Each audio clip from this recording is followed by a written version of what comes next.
Hi guys, tonight we step into a winter night where the air bites your lungs the moment you breathe, and snow squeaks under your boots like dry chalk. You stand in a clearing with a log cabin ahead of you, its walls already frosting over, the sky dimming fast as a storm gathers its strength. The wind carries the smell of resin and cold iron. Your fingers ache as you lift the latch, and you realize this is not a cozy postcard version of the frontier. This is the kind of cold that tests judgment. You probably will not survive this without making the right choices, at least not comfortably. So, before you get comfortable, take a moment to like the video and subscribe, but only if you genuinely enjoy what I do here. And if you are awake somewhere in the world right now, tell us where you are and what time it is. Now, dim the lights and let yourself step fully inside. You close the door behind you and the sound of the wind dulls. Not gone, just softened, like an animal pacing outside. The cabin is small. The logs are thick but uneven, their ends notched and stacked by hands that knew winter would come whether they were ready or not. A mainstream historical fact settles quietly into your thoughts.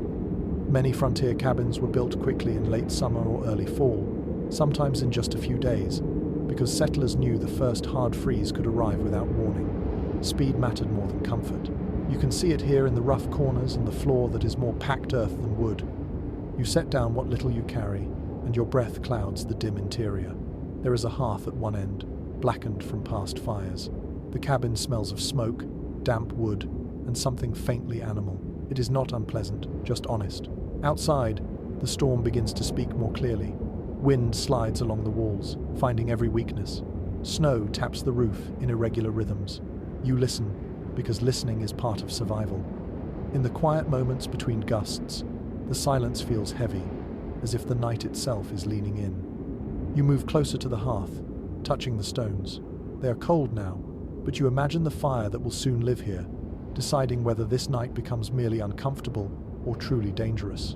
Historians still argue whether early pioneers prioritized sleeping warmth over daytime efficiency when planning their cabins, or whether both were simply compromises forced by limited time and tools. Standing here, it feels less like a debate and more like a series of small, urgent decisions. As you look around, you notice the chinking between the logs. It is a patchwork of clay, straw, and bits of whatever could be found nearby. In some places, the filler has cracked and fallen away. Cold air slips through in thin fingers. There is a quirky detail that does not always make it into textbooks. Some settlers mixed animal hair or even ash into their chinking to improve insulation, believing it made the walls tougher against wind and pests. Whether it truly worked is still discussed, but tonight you are grateful for every handful that stayed in place. You test a rough sleeping platform along one wall. It creaks under your weight, built from split logs laid side by side. There is no mattress, only the promise of blankets and hides you have yet to arrange. The floor beneath your boots is hard, frozen earth. You can feel the cold rising already, seeping upward like water through stone. This is the moment when the modern part of your brain protests. Surely people did not sleep like this night after night. And yet, they did, because the alternative was worse. The storm strengthens. Wind presses against the cabin and then pulls away, again and again, as if testing resolve. You think of the people who once stood exactly where you stand, listening to the same sounds, making the same calculations. How much wood to burn now versus later? How close to the fire to sleep without risking sparks? Whether to eat a little more before bed or save food for morning? These thoughts are not dramatic. They are practical, almost quiet. Survival often is. You light a small oil lamp, its flame trembling.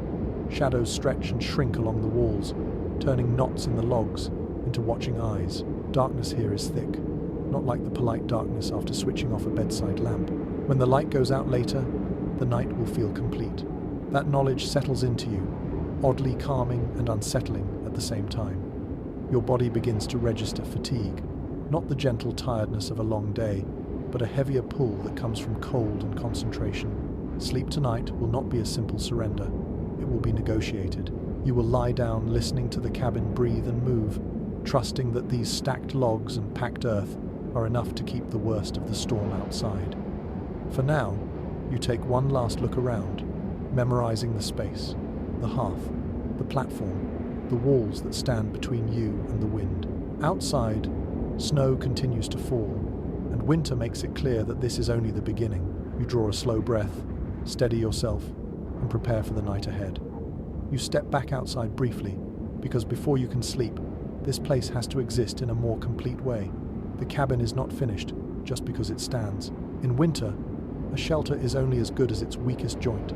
The wind greets you immediately, sharper now, carrying fine snow that finds your eyes and lashes. You turn your back to it and run your glove along the outer wall, feeling the rounded surfaces of the logs, still rough with axe marks. Each log tells a story of speed and necessity. Pioneers often raised these walls using freshly cut timber, sometimes still green, because waiting for wood to season properly could mean missing the narrow window before winter storms arrived. That choice mattered later, as green logs shrank and twisted in the cold, opening gaps that no one had planned for. You remember how these walls went up, one log at a time, lifted with brute force and simple leverage. No cranes, no power tools, just muscle, rope, and patience. The corners are notched so the logs lock together, a technique borrowed and adapted from Northern European traditions. It is a mainstream historical fact that many early American settlers brought log construction methods from Scandinavia and Eastern Europe, where cold winters had already taught hard lessons. Standing here now, you can feel that inherited knowledge in the way the walls resist the wind. You press your shoulder against the cabin, testing it. There is a faint give, not weakness exactly, but flexibility. That is intentional. A rigid structure cracks. A log cabin can move slightly and survive. Historians still argue whether this flexibility was fully understood by early builders or simply discovered through trial and error. Either way, tonight you are grateful the walls can bend without breaking. Snow gathers at your boots as you walk the perimeter. The roof looms above, steeply pitched. This too is no accident. A steep roof sheds snow more easily, reducing the crushing weight that could collapse a cabin overnight. Some pioneers learned this lesson the hard way after flatter roofs failed during heavy storms. There is a strange comfort in knowing that each angle and overlap here exists, because someone, somewhere, once froze, panicked, or lost a home to winter. You spot a section of chinking that has fallen away near the base of the wall. Cold air pours through the gap like water through a crack in ice. You kneel and pack it tighter with clay, your fingers stiffening almost immediately. It is messy work. Clay under the nails, straw sticking to damp gloves. A quirky tidbit drifts through your mind. In some frontier regions, settlers added dried moss to chinking, not just for insulation but because they believed it discouraged insects. Whether that belief was true is debated, but moss did help trap air, and trapped air is warmth. As you work, the wind howls louder, and the cabin responds with low groans, wood rubbing against wood. These sounds might frighten someone unused to them. You feel a flicker of unease, but also recognition. A living structure makes noise. Silence would be worse. Silence might mean something has already failed. You stand and stamp your feet, trying to keep blood moving. The storm is fully committed now. Snow drives sideways, erasing your tracks almost as soon as you make them. You imagine what this land looked like before the cabin stood here. Just open ground and trees, no promise of safety at all. Building these walls was an act of optimism bordering on stubbornness. It said, "I plan to be here tomorrow." Inside again, you close the door and slide the wooden bar into place. The difference is immediate. Still cold, yes, but manageable. The walls do their job by slowing the world outside. You lean against them and feel the faint vibration of the wind passing over the roof. It is like standing inside a drum. You take a moment to look at the logs from the inside now. The inner surfaces are flatter, hewn with care where hands would brush against them daily. There are tool marks everywhere, each one a frozen gesture from the past. These marks are not decorative.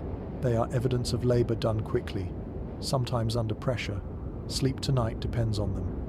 You move to the hearth and begin arranging kindling. As you do, your eyes return to the walls again and again. Will they hold the heat? Will the fire draw air properly? Will smoke find its way out instead of pooling where you breathe? These are not abstract worries. Poorly built cabins could fill with smoke so thick it made sleep impossible, forcing people to choose between coughing all night or letting the fire die. Historians still debate how often pioneers rebuilt or significantly modified their cabins after the first winter. Some argue that many structures were temporary, improved only if the family survived the season. Others believe more planning went into these homes than we give credit for. Looking around, you sense both truths living side by side. The cabin is rough, but it is not careless. You set a few heavier logs near the hearth, ready for later. The smell of fresh-cut wood mixes with the older scent of smoke. It is grounding. The cabin feels smaller now, but also more intimate. Every inch matters. There is no wasted space. Even the air feels rationed. You sit on the sleeping platform again, testing it more deliberately this time. The wall behind it is thick, the logs overlapping like stacked arms. This is not the warmest spot, but it is safer from sparks than sleeping closer to the fire. Many pioneers arranged their sleeping places with fire safety in mind, knowing that a single ember could end everything in minutes. It is strange how fear of fire and fear of cold coexist here, pulling you in opposite directions. Outside, a branch snaps under the weight of snow. The sound carries through the storm, sharp and final. You pause, listening.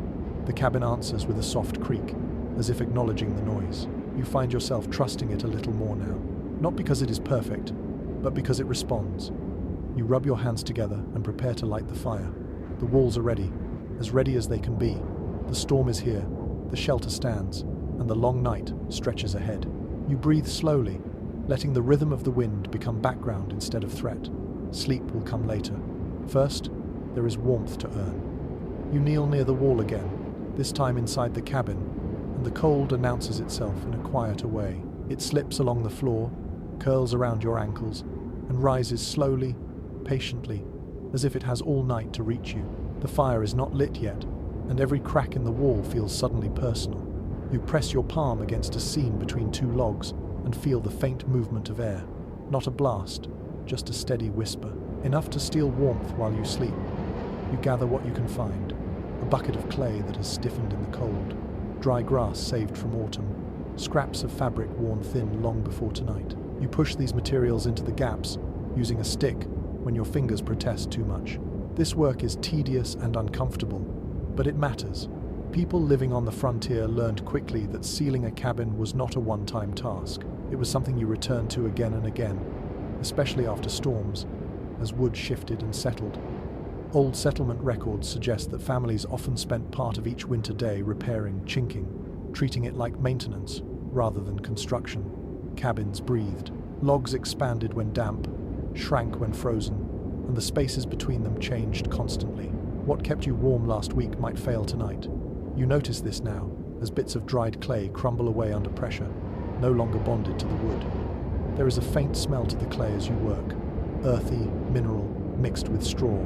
It reminds you that much of pioneer life relied on immediate surroundings. If the soil here was poor, your walls suffered. If the grass was brittle, your insulation failed sooner. Survival depended not only on effort, but on geography. One lesser-known detail emerges in letters written by settlers in colder regions. Some mention stuffing old clothing into wall gaps during extreme cold snaps, sacrificing garments to save body heat at night. It was not ideal, and it left them short on clothing later, but it brought warmth when it mattered most. You understand the logic immediately. Cloth traps air. Air slows cold. Comfort becomes a secondary concern. As you work along the wall, the sounds outside deepen. Wind presses, releases, then returns stronger, searching. Snow hisses as it slides down the logs. Occasionally, a sharp gust forces cold air through a newly sealed crack, testing your efforts. You pause, listening, adjusting. The cabin feels like a fragile truce between you and the storm. There is disagreement among modern researchers about how effective chinking truly was during severe winter storms. Some argue that even well-sealed cabins lost heat rapidly, making fires the primary defense. Others believe that careful sealing dramatically reduced heat loss and made nights survivable with less fuel. Sitting here, pushing clay into gaps with numb hands, the debate feels less abstract. Even a small reduction in draft changes how the cold feels against your skin. You finish one wall and move to the next. The process becomes almost meditative.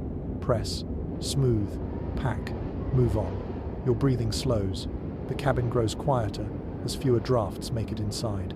It is still cold, but it is a contained cold now, something you can manage rather than fight constantly. You notice how uneven the logs are.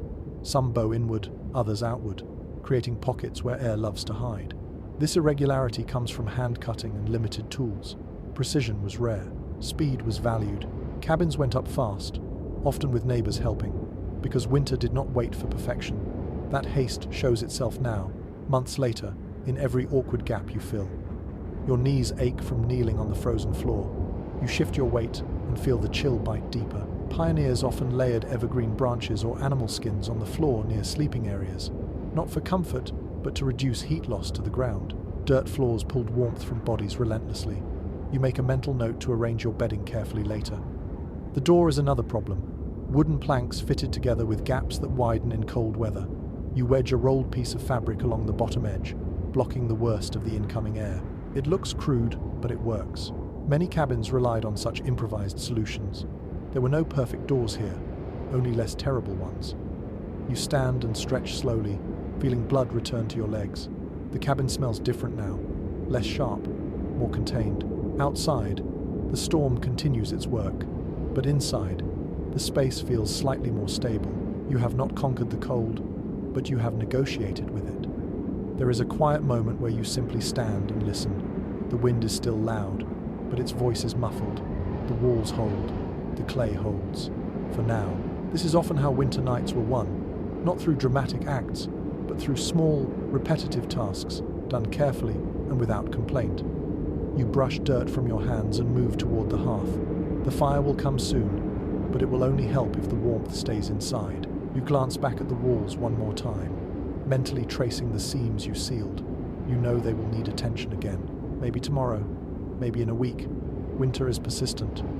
As you prepare the kindling, you feel a subtle shift in your own body, less tension in your shoulders, a faint sense of readiness. The cabin is still rough, the night will still be long, but the worst drafts are slowed, and that makes sleep possible. Outside, the storm roars on, unaware of your small victories. Inside, you take a steady breath and accept that this is enough for now. You have done what you can with what you have. The rest of the night will depend on fire, patience, and listening carefully when the walls begin to speak again. You tilt your head back and look up, letting your eyes follow the dark line where wall becomes roof. The fire still waits unlit, and without its glow, the ceiling feels closer, heavier. Snow has begun to pile up there, layer by layer, silent but insistent. You imagine the weight pressing down, not all at once, but gradually, as if testing how much the cabin can bear before asking for more. The roof is built steep, the angle sharp enough that snow should slide off once it grows heavy. That was the intention, at least. Frontier builders learned quickly that a shallow roof invited disaster. Accounts from early settlements describe cabins crushed overnight, their occupants lucky if they escaped before dawn. This is why the rafters above you are thick, cut from young trees and set close together. They creak softly now, adjusting to the cold. You step outside again, pulling your coat tighter, just long enough to inspect the roofline. Snow skitters down in small avalanches as the wind shakes the structure. It reassures you. Movement means the weight is shifting instead of settling. Some pioneers knocked snow from their roofs during storms using long poles, especially when wet snow threatened to cling. Others trusted the pitch and hoped for the best. There was rarely a single correct answer, only choices shaped by exhaustion and weather. Back inside, you run your fingers along one of the support beams. It is solid, rough beneath your skin. You think about how these beams were chosen. Builders favored straight trunks with minimal knots, knowing weak points could snap under load. Yet perfection was rare. Sometimes the best available tree had flaws that everyone noticed and quietly worried about. Sleep beneath such a beam would never be deep. There is a long-standing disagreement among historians about how often roof collapses actually occurred compared to how often they appear in dramatic retellings. Some suggest the danger has been exaggerated by later storytelling. Others point to diaries and settlement reports that mention frequent repairs and near misses. Standing here now, listening to the wind drive snow against the shingles, you understand why the fear lingered, whether or not collapse was common. The roof covering itself varies by region. Here, wooden shingles overlap like scales, each one split by hand. In other places, settlers used sod or bark, trading durability for insulation. Sod roofs trapped heat well but added tremendous weight when soaked and frozen. Shingle roofs shed snow better but leaked more air. Neither option offered complete peace of mind. Winter always found a way in.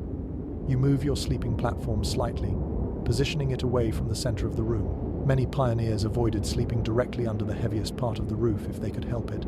choosing spots near walls where beams transferred weight more efficiently. It is a small adjustment, but it calms you. Control, even limited control, matters on nights like this. The storm grows louder. Wind rushes over the roof, then pauses, then returns in waves.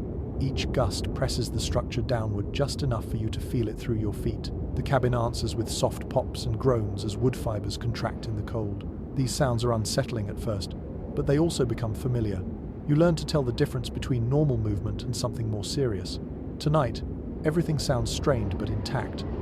You imagine lying down later, eyes closed, counting the seconds between creaks, deciding whether a particular sound is worth sitting up for.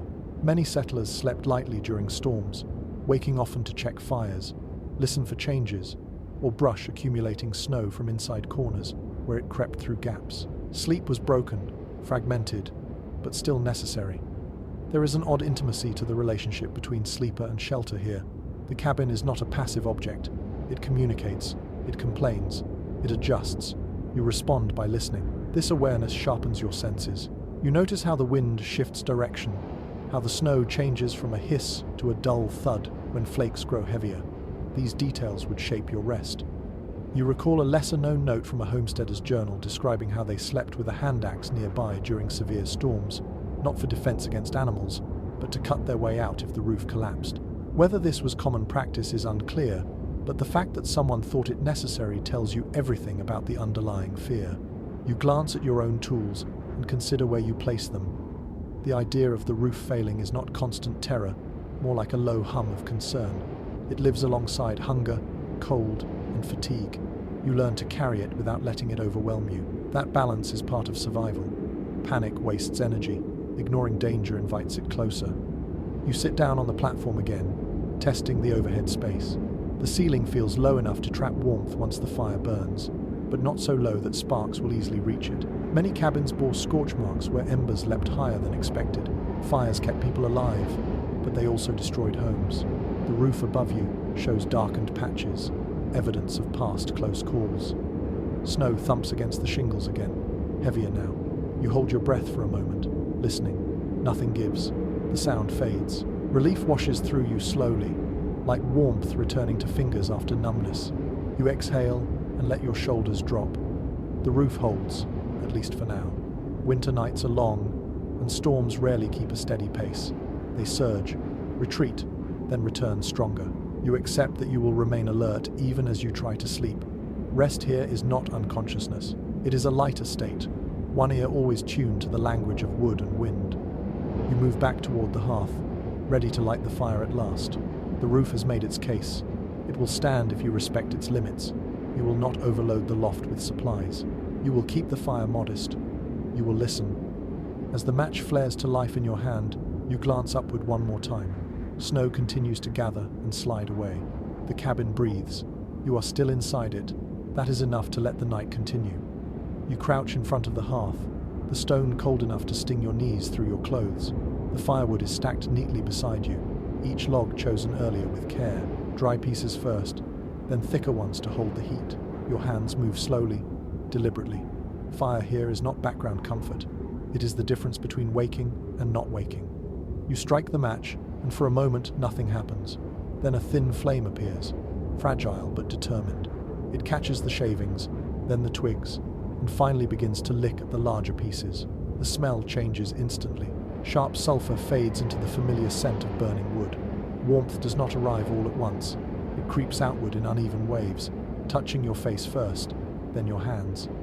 Settlers depended on open hearth fires for both cooking and heating well into the 19th century, even as enclosed stoves became available elsewhere. In remote frontier areas, hauling heavy cast-iron stoves over rough terrain was often impossible.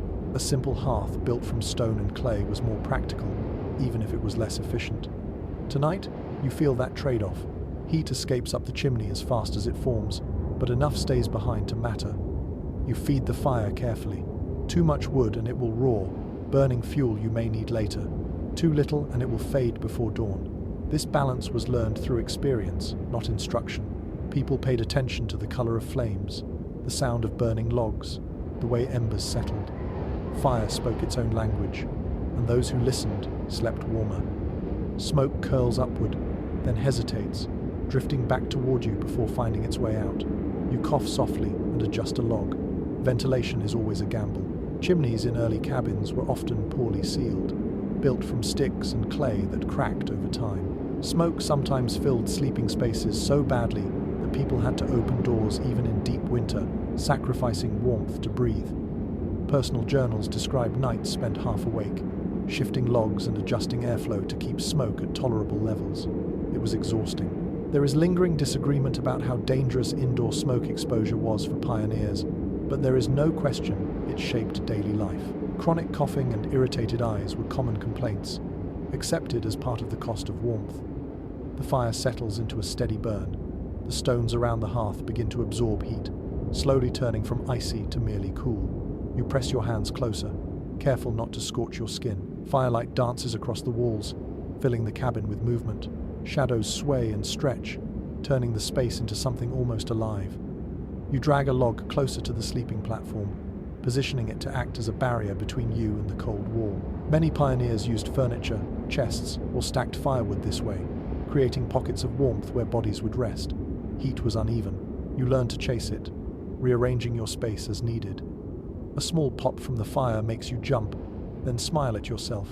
Tension drains slowly as warmth spreads. Your toes begin to thaw, sending pins and needles up your feet. It hurts, but it is a welcome pain.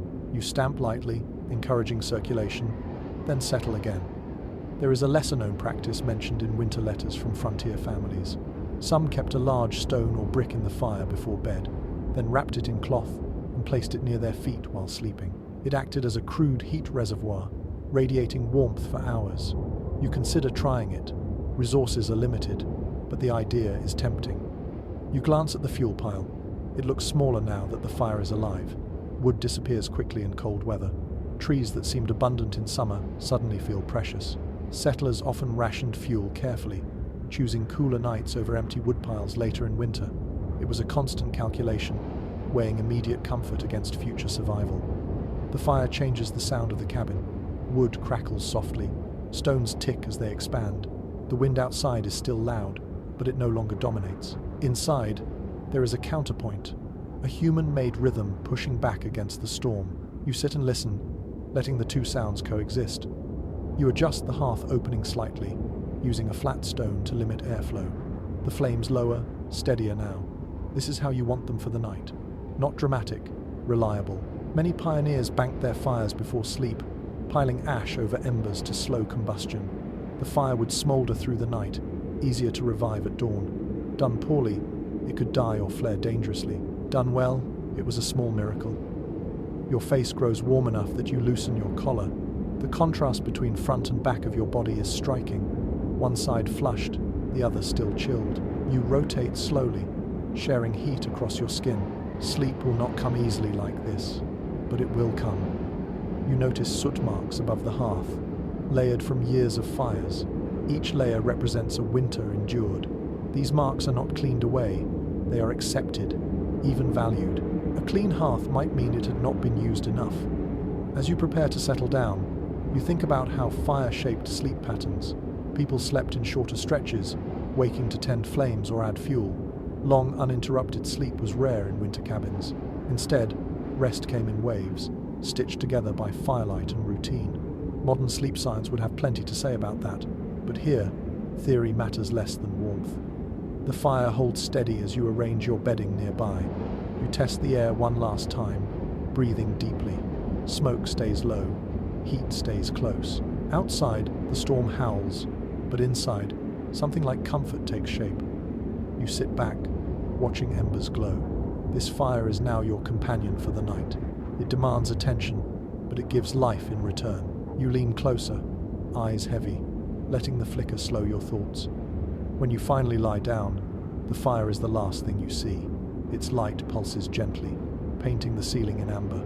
You listen to it breathe alongside the cabin. For now, it is enough. The night stretches on, but you are warmer than you were, and that makes all the difference. You lie back on the sleeping platform, eyes half closed, and immediately notice how the air feels different now that the fire has settled into its rhythm. It is warmer, yes, but also heavier. Each breath carries the faint taste of smoke, Not enough to choke you, but enough to remind you that warmth always comes with a price. Your chest rises and falls slowly as you test the air, gauging whether it is safe enough to let sleep take you. Smoke curls lazily near the ceiling, collecting in darker bands where heat stalls. The chimney draws, but imperfectly. That was common in early cabins, where chimneys were often built from wood lined with clay rather than stone. Over time, cracks formed, airflow changed, and smoke behaved unpredictably. People learned to read these signs the way sailors read the sea. A slight sting in the eyes, a persistent cough. These were warnings, not inconveniences. You shift your position, angling your head so cleaner air reaches your lungs. Many pioneers slept closer to the floor for this reason, where smoke was thinner, even though the cold was worse there. It was a trade few enjoyed making, but one they understood instinctively. Breathing came first. Comfort followed if it could. Letters from frontier settlements mention nights when smoke grew so thick that families sat awake until dawn, unwilling to risk unconsciousness. Other accounts describe people opening doors briefly in the dead of winter to clear the air, then sealing themselves back inside before the cold could fully reclaim the room. These were not rare emergencies, but recurring challenges woven into daily life.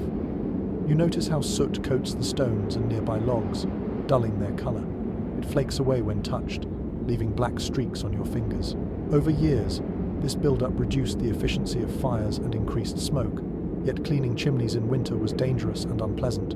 Many waited until spring, accepting the smoky nights as temporary burdens. There is ongoing discussion among researchers about how indoor air quality affected long-term health on the frontier. Some suggest respiratory illnesses were worsened by constant smoke exposure. Others argue that cold and malnutrition played larger roles. As you breathe carefully now, counting slow inhales, the question feels immediate rather than academic. You reach for the oil lamp and lower its wick slightly, reducing both light and fumes. Light is comforting, but it also competes with the fire for oxygen. This is another quiet calculation pioneers made without naming it. Every flame changed the air. Every adjustment mattered. The sounds of the cabin shift again. The fire crackles softly. The chimney exhales in uneven pulses. Outside, the storm presses on, but inside, the smoke gives the space a hazy intimacy. Shadows blur, edges soften, your thoughts slow with them. A lesser-known detail appears in some regional practices. In certain areas, settlers burned specific types of wood at night, believing some produced less smoke or cleaner heat. Whether this was truly effective or simply tradition is unclear, but choices like these shaped nightly routines. You glance at the logs burning now, wondering how different woods might change the air you breathe. You cough once, quietly, then sip from a small container of water you keep nearby. Dry air and smoke parch your throat quickly. Hydration mattered more than people sometimes realized, especially during long winter nights when fires burned steadily. Even then, water was rationed carefully, often melted from snow and warmed near the hearth. Your body begins to relax despite the discomfort. Muscles loosen. Breathing finds a slower pace. Sleep approaches, not as a sudden drop, but as a gradual dimming. You remain aware of the air, ready to wake if smoke thickens. This light vigilance becomes second nature. You think about how modern homes hide these concerns. Vents, filters, sensors. Here, you are the sensor. Your lungs tell you when something is wrong. Your eyes confirm it. This awareness keeps you tethered to the space even as your mind drifts. The fire shifts, a log settling inward. Smoke briefly thickens, then thins again as the chimney catches. You open your eyes, check the room, then close them once more. It is a small interruption, but it reminds you that sleep here is negotiated in pieces. You roll onto your side, tucking your hands near your chest to keep them warm. The platform creaks softly. Somewhere above, the roof answers with a faint sound of its own. The cabin continues its conversation with the storm, and you are part of that exchange now. As minutes stretch, your breathing deepens. The smoke fades into the background of sensation, present but manageable. You trust your instincts to wake you if it grows dangerous. Many pioneers did the same, developing a light sleep that balanced rest with readiness. You drift in and out, thoughts loosening their grip. The firelight pulses through your eyelids, turning darkness amber and red. Outside, the wind does not stop, but it feels farther away now, as if the cabin has claimed a small pocket of calm within the chaos. Eventually, sleep settles more firmly. Not deep, not careless, but enough. enough to let your body recover, enough to face whatever the night brings next. The air remains smoky but breathable. The fire remains alive but controlled. For now, the balance holds. You wake slightly as your body shifts, not fully conscious, just aware enough to feel the hard truth beneath you. The sleeping platform does not forgive pressure points. Split logs press through thin padding, reminding you that rest here is something you arrange carefully, not something you assume. Beneath the platform, the ground holds its cold stubbornly, drawing heat downward no matter how close the fire burns. You adjust your position, sliding a folded hide under your hip, then another beneath your shoulder. Small changes matter. People on the frontier learned to listen to their bodies at night, responding to numbness before it turned painful. Sleep was an active process, involving constant micro-decisions. Ignore discomfort too long and it woke you anyway. Most early cabins had dirt floors for years before wooden planks were added, if they were added at all. Lumber took time and tools. Earth was immediate, packed hard, sometimes mixed with ash or lime to reduce dampness. These floors stayed cold even near the hearth. Moisture rose invisibly from them, chilling feet and bedding alike. Settlers often laid branches, straw, or bark beneath sleeping areas to slow this effect, though nothing stopped it entirely. You feel the chill most clearly along your spine. The wall behind the platform radiates cold despite your earlier work sealing gaps. Logs hold warmth slowly and release cold efficiently. You shift again, turning so your back faces the fire instead. Heat licks through layers of cloth, uneven but welcome. There is a recurring discussion among historians about whether raised sleeping platforms significantly improved warmth compared to sleeping directly on the floor. Some argue elevation reduced contact with cold ground and dampness. Others note that higher positions exposed sleepers to colder air and smoke. Your body offers its own answer. Raised feels better tonight, even if it brings new discomforts. The platform creaks softly with each movement, a sound that blends into the rhythm of the cabin. Wood expands and contracts around you. Nails, if there are any, groan faintly. You grow familiar with these noises quickly. They stop startling you and begin to signal reassurance. Movement means structure. Silence would feel wrong. You pull a blanket closer around your legs. It smells faintly of animal and smoke, comforting in a practical way. Many settlers slept fully clothed during winter, adding layers rather than removing them. Undressing meant losing precious warmth. Buttons and seams pressed into skin all night, leaving marks by morning, but no one complained. Comfort was secondary to waking up. Some accounts mention families rearranging sleeping spots during the coldest weeks, rotating positions so no one endured the worst drafts night after night. Children often slept closest to the fire, elders nearer walls where temperatures were more stable. These choices were rarely sentimental. They were strategic. You press your palm against the platform beneath you. The wood is no longer icy, but it is far from warm. Heat from the fire rises and escapes faster than it settles here. This is why pioneers layered relentlessly. One blanket was never enough. 2 helped. 3 felt indulgent if they were available. A lesser-known habit appears in a few winter diaries. Some people slept with their feet wrapped in spare clothing stuffed into sacks, creating makeshift insulation that stayed in place even when they turned. It was not elegant, but it worked. You tuck fabric tighter around your ankles, mimicking the instinct. Your breath forms a faint cloud as you exhale, even with the fire burning. It drifts upward and disappears into shadow. You find this oddly calming. It reminds you that you are still warm enough to breathe steadily. Too cold, and breath becomes sharp and shallow. You are not there yet. The fire shifts again, sending a brief pulse of heat across your back. You sigh without meaning to. Muscles relax further. The platform still presses in places, but fatigue dulls the edges of discomfort. Sleep deepens in stages, like stepping down into darker water. You think briefly about modern beds, about softness engineered for ease. Then the thought drifts away. Comparison does not help here. What matters is alignment, warmth, and vigilance. You find a position where your weight spreads evenly enough, where no single point screams for attention. Above you, the roof murmurs softly as snow continues to slide and settle. Beneath you, the earth remains patient and cold. You are suspended between them, held by rough carpentry and habit. This is how many winter nights passed, balanced on simple structures that asked much of the people using them. You draw the blanket up near your chin, careful not to block your breath. Your hands tucked beneath it, fingers curled inward for warmth. The platform no longer creaks as much. Your movements slow.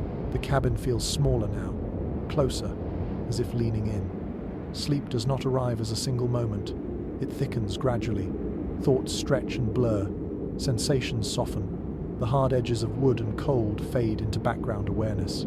You remain ready to wake, but you rest anyway, trusting the fire and the walls to hold. Outside, the storm continues its long work.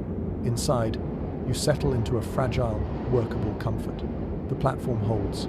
The blankets stay in place. Your body finds a rhythm that might last an hour, maybe two, before the next adjustment is needed.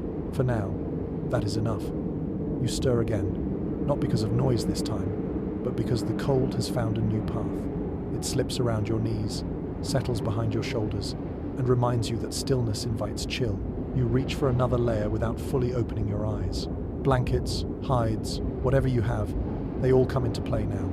Winter sleep is a slow stacking of defenses. You pull a heavy hide over your torso. It smells faintly of smoke and animal fat, a scent that clings no matter how many seasons pass. These coverings were not chosen for softness, they were chosen for density. Thick hides trapped heat better than woven cloth, though they were stiff and awkward. Turning beneath them required effort, and that effort often woke you fully before you settled again. Most frontier households owned far fewer blankets than people imagine. Textile production was slow, and store-bought cloth was expensive and difficult to transport. Families layered what they had: quilts, patched again and again, woolen coverings that scratched but warmed, animal skins that shed bits of hair onto everything. You accept the texture against your skin, focusing on the warmth it brings rather than the discomfort. There is an old assumption that pioneers slept buried beneath mountains of bedding. In reality, many accounts describe scarcity. Coverings were shared. Children slept under the same blankets as parents. Extra layers were added only when someone became dangerously cold.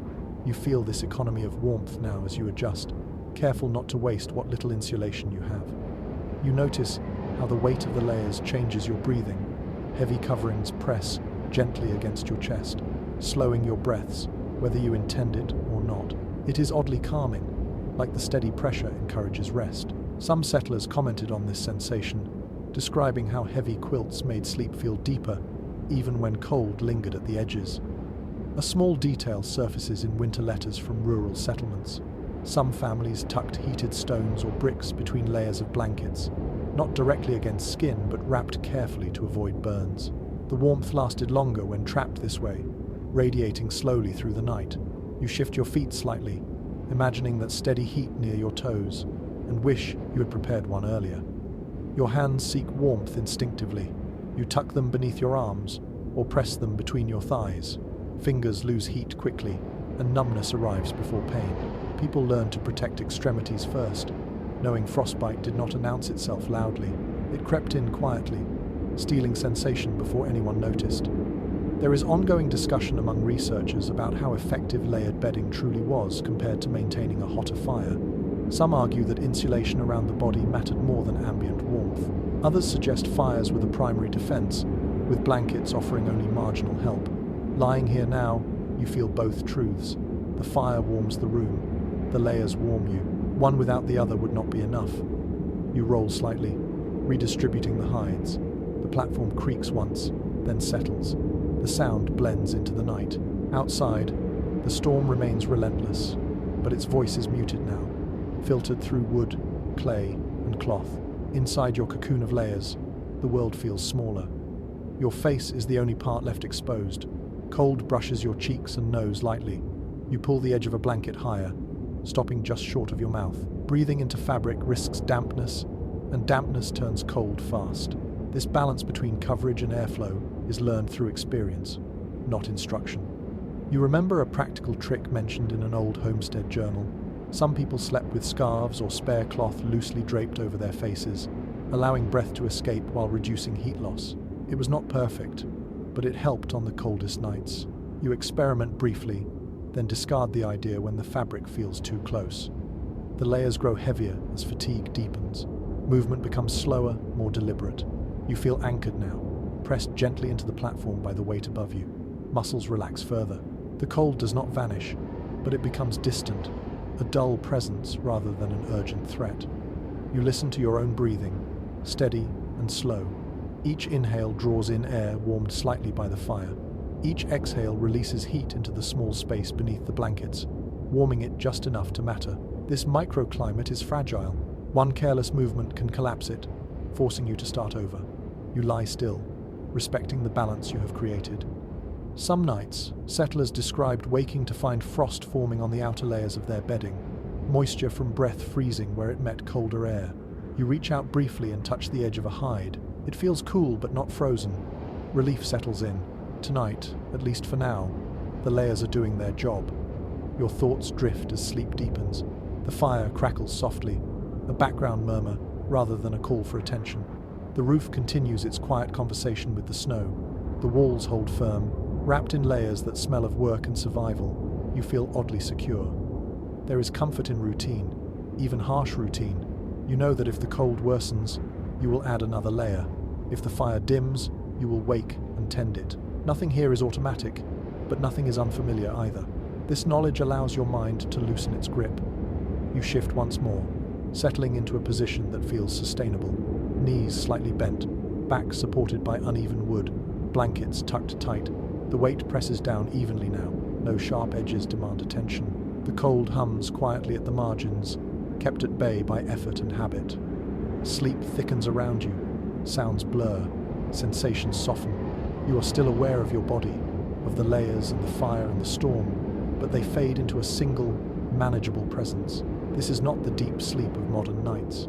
It is lighter, threaded with awareness, but it is rest. As you drift, the layers remain in place, doing what they have done for countless winter nights before, holding warmth, holding breath, holding life through the long hours until morning light finds the cabin again. You wake again, this time to a sound that does not belong entirely to the storm. It is softer, closer, a shifting weight, a low, warm breath. For a moment, confusion drifts through you, then memory settles in. You are not alone in this space. Nearby, livestock stir, sharing the cabin not out of affection, but necessity. In many frontier cabins, animals were brought indoors during the coldest nights, not always into the main living space, but often close enough to matter. A low partition, a corner stall, sometimes nothing more than a rope barrier separated human from animal.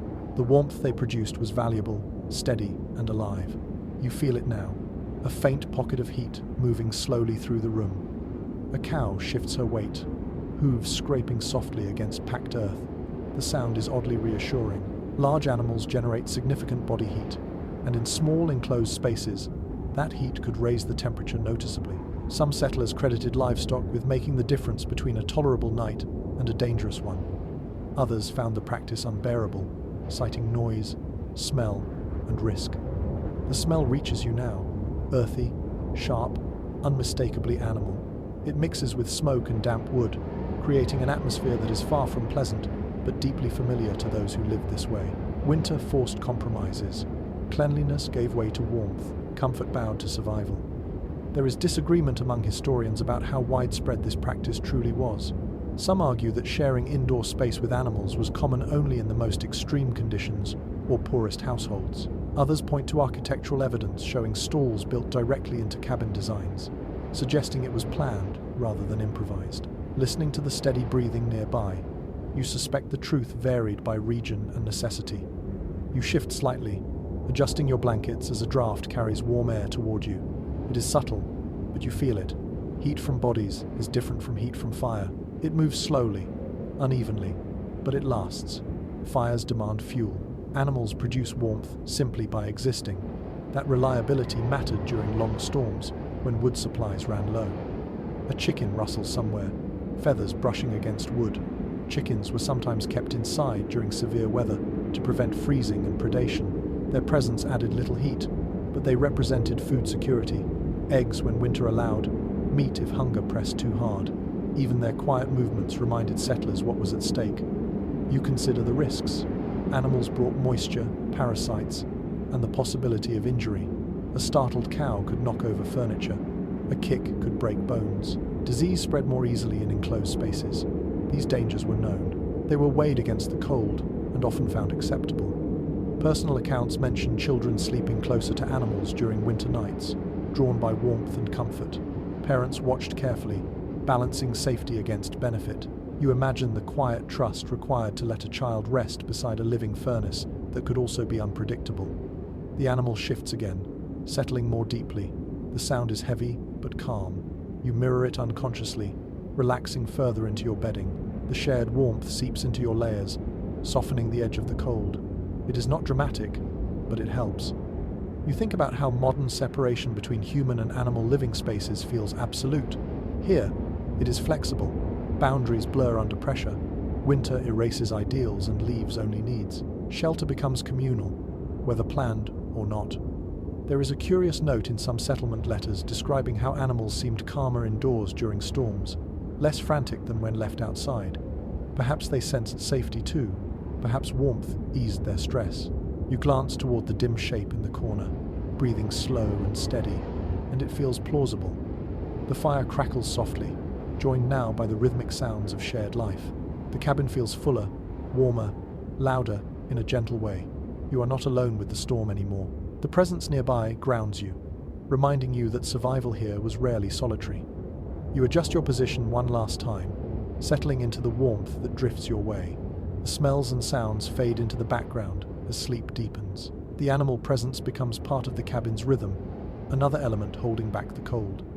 Outside, the storm continues its work, indifferent to who shelters where. Inside, humans and animals share heat, breath, and space, bound together by necessity.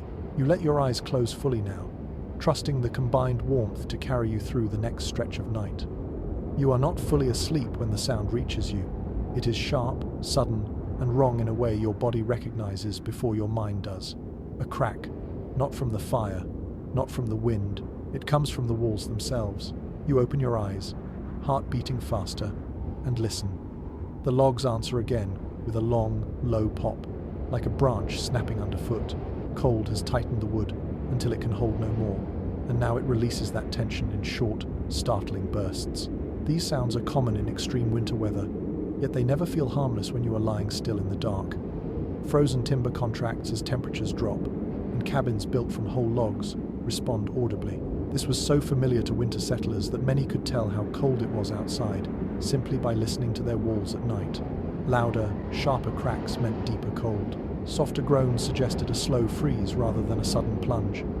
You remain still, counting breaths, letting your pulse slow. The noise does not repeat immediately. That matters. A single crack is normal. A series might signal structural strain. People learned these distinctions the hard way, lying awake as you are now, memorizing the language of wood. There is ongoing discussion among researchers about how much these noises contributed to chronic sleep disruption during long winters. Some argue that settlers became desensitized over time. Others believe the constant alertness took a toll on mental health. Listening now, half awake, you understand how even familiar sounds could keep the body on edge. Another crack echoes from the far wall, closer to the door. The animal in the corner shifts, reacting briefly, then settles again. That calms you more than anything else. Animals respond to real danger. Their ease suggests the cabin remains sound. You think about how these walls were assembled, logs stacked, notched, and pinned together, relying on weight and friction rather than nails. This allowed movement without collapse. A rigid structure might have shattered under the same conditions. Flexibility was survival, even if it sounded alarming. A lesser-known observation appears in some winter journals. Settlers wrote about hearing logs split during intense cold, creating hairline fractures that later filled with moisture and ice. These cracks rarely caused immediate failure, but they weakened insulation over time, demanding more chinking and repair. Winter damage often revealed itself slowly, one sound at a time. You shift slightly, adjusting your blankets, but remain mostly still. Movement creates noise, and noise masks the subtle changes you are listening for. The cabin quiets again, leaving only the wind and the steady breath of livestock. The fire settles, embers glowing low.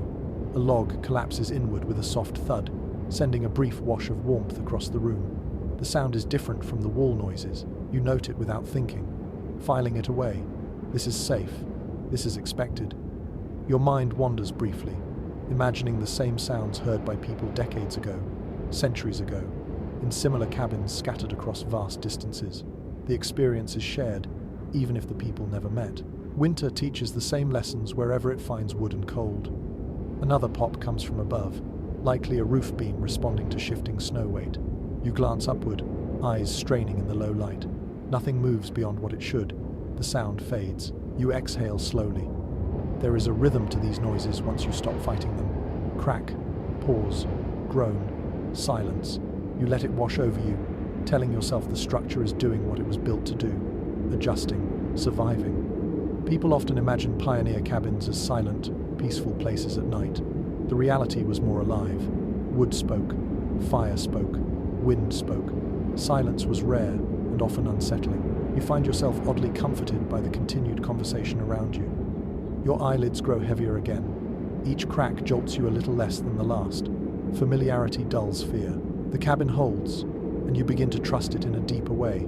Not because it is quiet, but because it continues to respond predictably. You shift your head slightly on the folded hide beneath it, finding a spot where the sounds feel distant rather than immediate. The animal breath nearby forms a steady counterpoint, grounding and warm. The night continues its long stretch. The walls will crack again. The roof will answer. You accept this now. Awareness softens into background vigilance, a state that allows rest without surrender. As sleep takes hold once more, the sounds blend together, no longer sharp, no longer urgent. They become part of the cabin's lullaby, rough but honest. You drift, carried by the knowledge that noise, here, often means survival. You sense the movement before you fully register it. The cabin shifts, just slightly, as a stronger gust of wind presses against one side and then slides away. It is not dramatic. Nothing tips or falls. Still, your body responds instantly, muscles tightening as if preparing to brace. Even lying down, you feel connected to the structure, as though your weight is part of what holds it steady. The wind finds the corners first. It curls around the notched logs, testing each seam, pushing and pulling in slow pulses. The cabin answers with a gentle sway, almost imperceptible unless you are paying attention. Early settlers often described this sensation, comparing it to standing inside a boat at anchor, rocked not by waves, but by air. Log cabins were never meant to be rigid boxes. Their strength came from mass and interlocking joints rather than stiffness. This allowed them to absorb force instead of resisting it outright. Builders in windy regions learned to embrace this flexibility, even if it unsettled newcomers. A cabin that moved slightly was less likely to fail. You focus on the feeling beneath you. The platform does not slide. The walls do not separate. The movement is shared, distributed. That matters. In poorly built structures, wind could pry logs apart or lift roofs unevenly. Here, the response feels coordinated, as if the cabin understands what is being asked of it. Outside, the storm changes pitch. Wind howls lower now, deeper, carrying snow in thick sheets that slap against the walls. You hear it strike, then scrape downward. The sound repeats again and again, hypnotic in its persistence.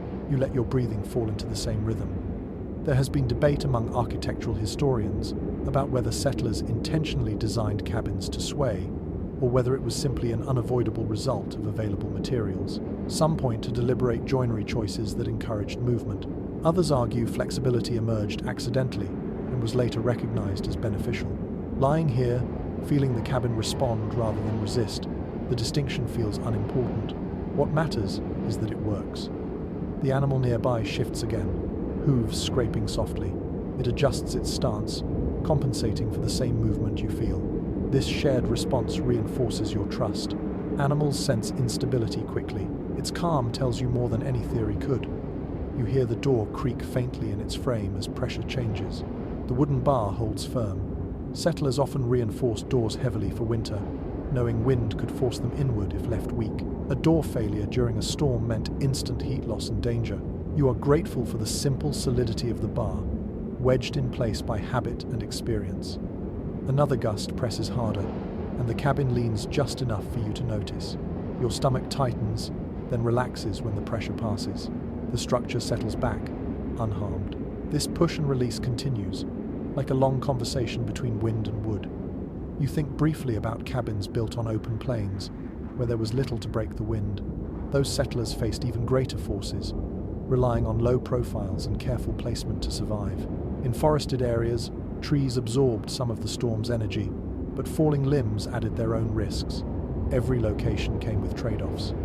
A faint vibration runs through the floor as wind moves across the roof. Snow slides, then catches, then slides again. Each shift changes the load above you. The roof answers with a muted sound. Not a crack, but a settling sigh. You listen closely, noting the difference. This is adjustment, not failure. Your body relaxes gradually. The initial alertness fades as you accept the motion. The cabin is not collapsing. It is yielding just enough to endure. This understanding allows sleep to creep back in, though lightly, always lightly. Some settlers wrote about placing heavy objects along cabin walls during storms, believing added weight improved stability. Chests, barrels, even stones were moved strategically. Whether this made a measurable difference is unclear, but the practice reveals how people sought control where they could. Tonight, you rely instead on trust, built from observation. You roll onto your side, finding a position where the motion feels less pronounced. The blankets shift with you, then settle. The fire continues its low burn, unaffected by the wind's moods. That steadiness anchors the room. The storm does not relent. It circles, presses, retreats, and returns. The cabin responds each time, flexing and holding. You feel strangely comforted by this responsiveness. A structure that reacts feels alive. Alive things adapt. As your eyes close again, the movement fades into background sensation, like the rocking of a train or the sway of branches overhead. Your body stops bracing and starts resting. Awareness remains, but it softens, becoming less urgent. You drift in this half-sleep, aware of motion without fearing it. The wind continues its work outside, relentless and unseen. Inside, the cabin stands, not by resisting the storm, but by moving with it. Eventually, the swaying becomes part of the night's texture, no more alarming than the crackle of the fire or the breathing of animals. You let it carry you, trusting that when the wind finally eases, the cabin will still be here, and so will you. You wake with a dull, hollow sensation low in your body, a reminder that warmth alone does not quiet every need. Hunger makes itself known slowly, without urgency at first, then with a steady insistence. Your stomach tightens, then releases, as if testing whether you will respond. You do not, at least not right away. Food is precious, especially in winter, and nighttime eating is something you avoid unless absolutely necessary. The fire has burned down to a soft bed of embers. It still gives off heat, but less than before.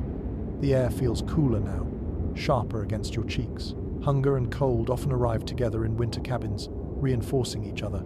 Empty stomachs struggle to generate warmth. Warmth without fuel felt temporary. Frontier families entered winter with stores calculated carefully. Salted meat, dried corn, beans, root vegetables packed into cellars or buried pits. These supplies were meant to last months, not nights. Eating too much before sleep risked shortages later. Eating too little meant restless nights and weakened bodies. There was no perfect balance, only constant adjustment. You think about the last meal you had. Simple, heavy enough to sustain, but not indulgent. Many settlers preferred dense foods in winter, believing they burned longer in the body. Fatty cuts of meat were prized, not avoided. Calories were survival. Modern nutrition labels would not help much here. Experience did. Your hunger sharpens briefly, then settles into a quiet ache. You pull the blanket tighter around your middle, hoping warmth will distract you. Sometimes it works, sometimes it does not. Tonight, the hunger lingers like a low hum beneath your thoughts. Personal accounts from winter settlements often mention children waking hungry in the night, asking for food that parents hesitated to give, not out of cruelty, but necessity. Small portions were reserved for daylight when work demanded strength. Nighttime was for endurance, not replenishment.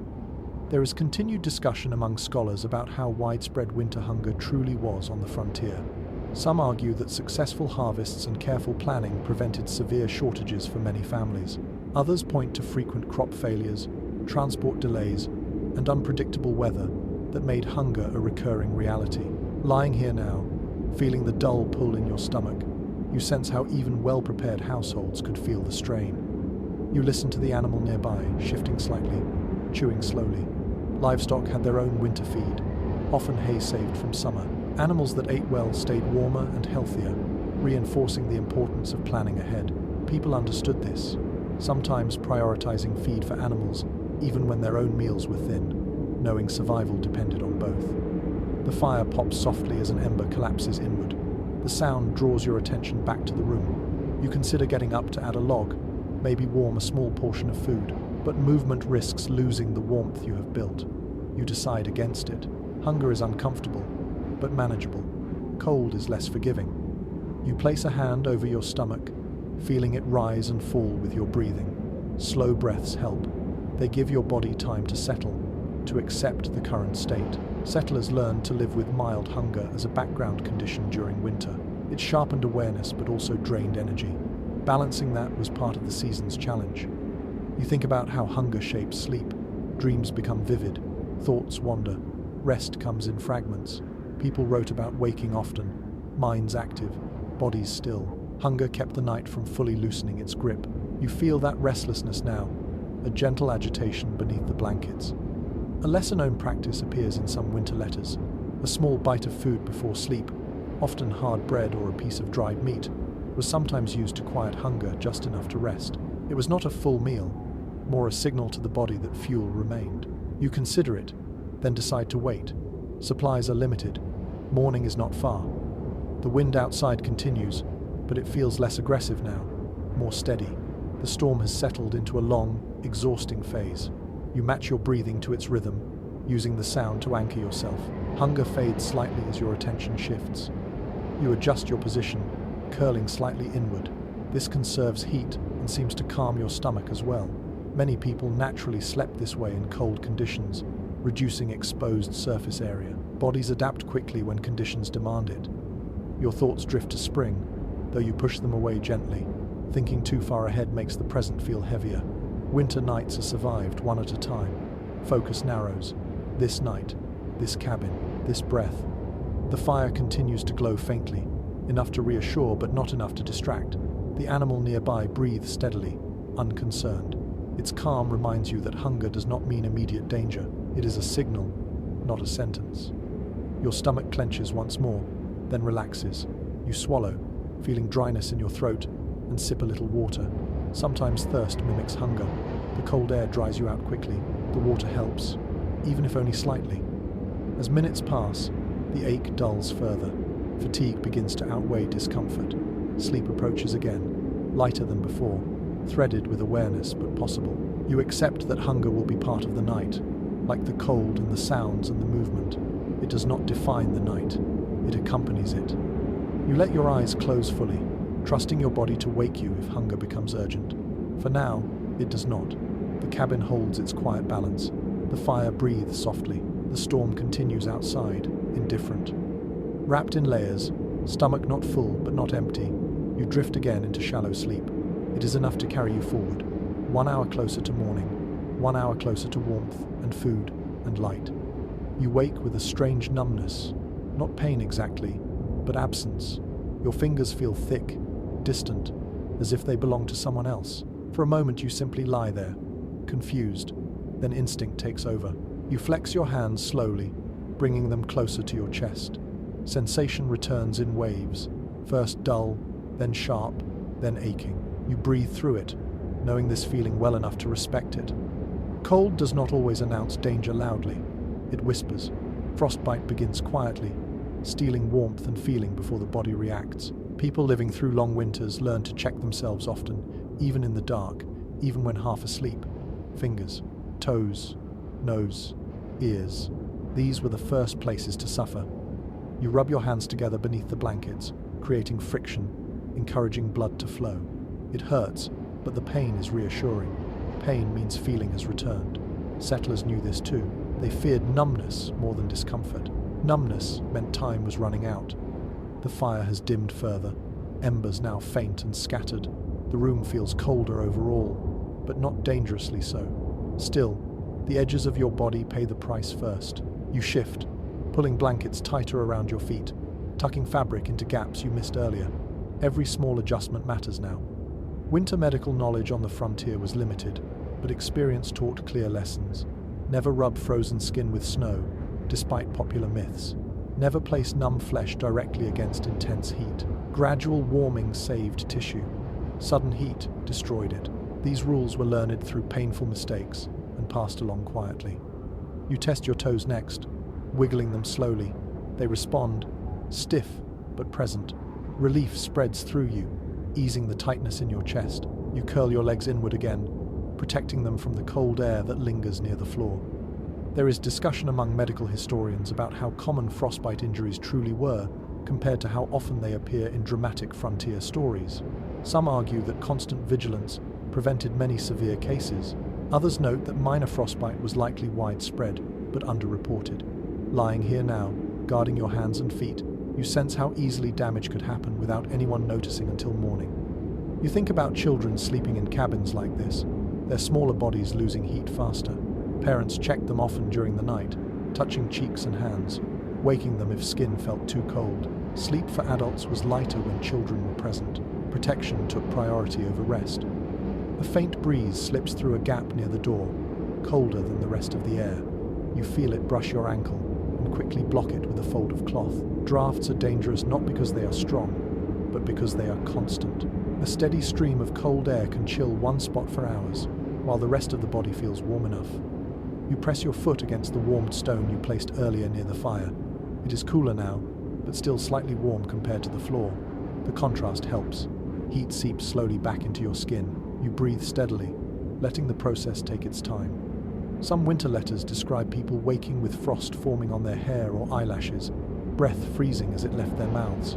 That was often the line between discomfort and danger. You touch your hair briefly. It is cold, but flexible. No ice. Another quiet relief. Your ears feel stiff too, pressed against the pillow. You adjust, covering them more fully. Ears were particularly vulnerable, exposed and often forgotten. Frostbitten ears left lasting damage, something settlers recognized when it was already too late. You refuse to make that mistake tonight. The animal nearby shifts again, releasing a wave of warmth that drifts across the room. You welcome it, pressing your hands outward slightly to catch what you can. Shared heat, even indirect, makes a difference when fire wanes. Your mind sharpens briefly, alert from the cold. Sleep retreats. This alertness is not panic, but awareness. You scan your body again, fingers tingling, toes aching but responsive, nose cold but sensitive. You are still within safe limits. There is a lesser-known detail mentioned in some homestead accounts. People sometimes slept with woolen caps pulled low over their ears, even indoors, to reduce heat loss. Head coverings mattered. Heat escaped upward quickly.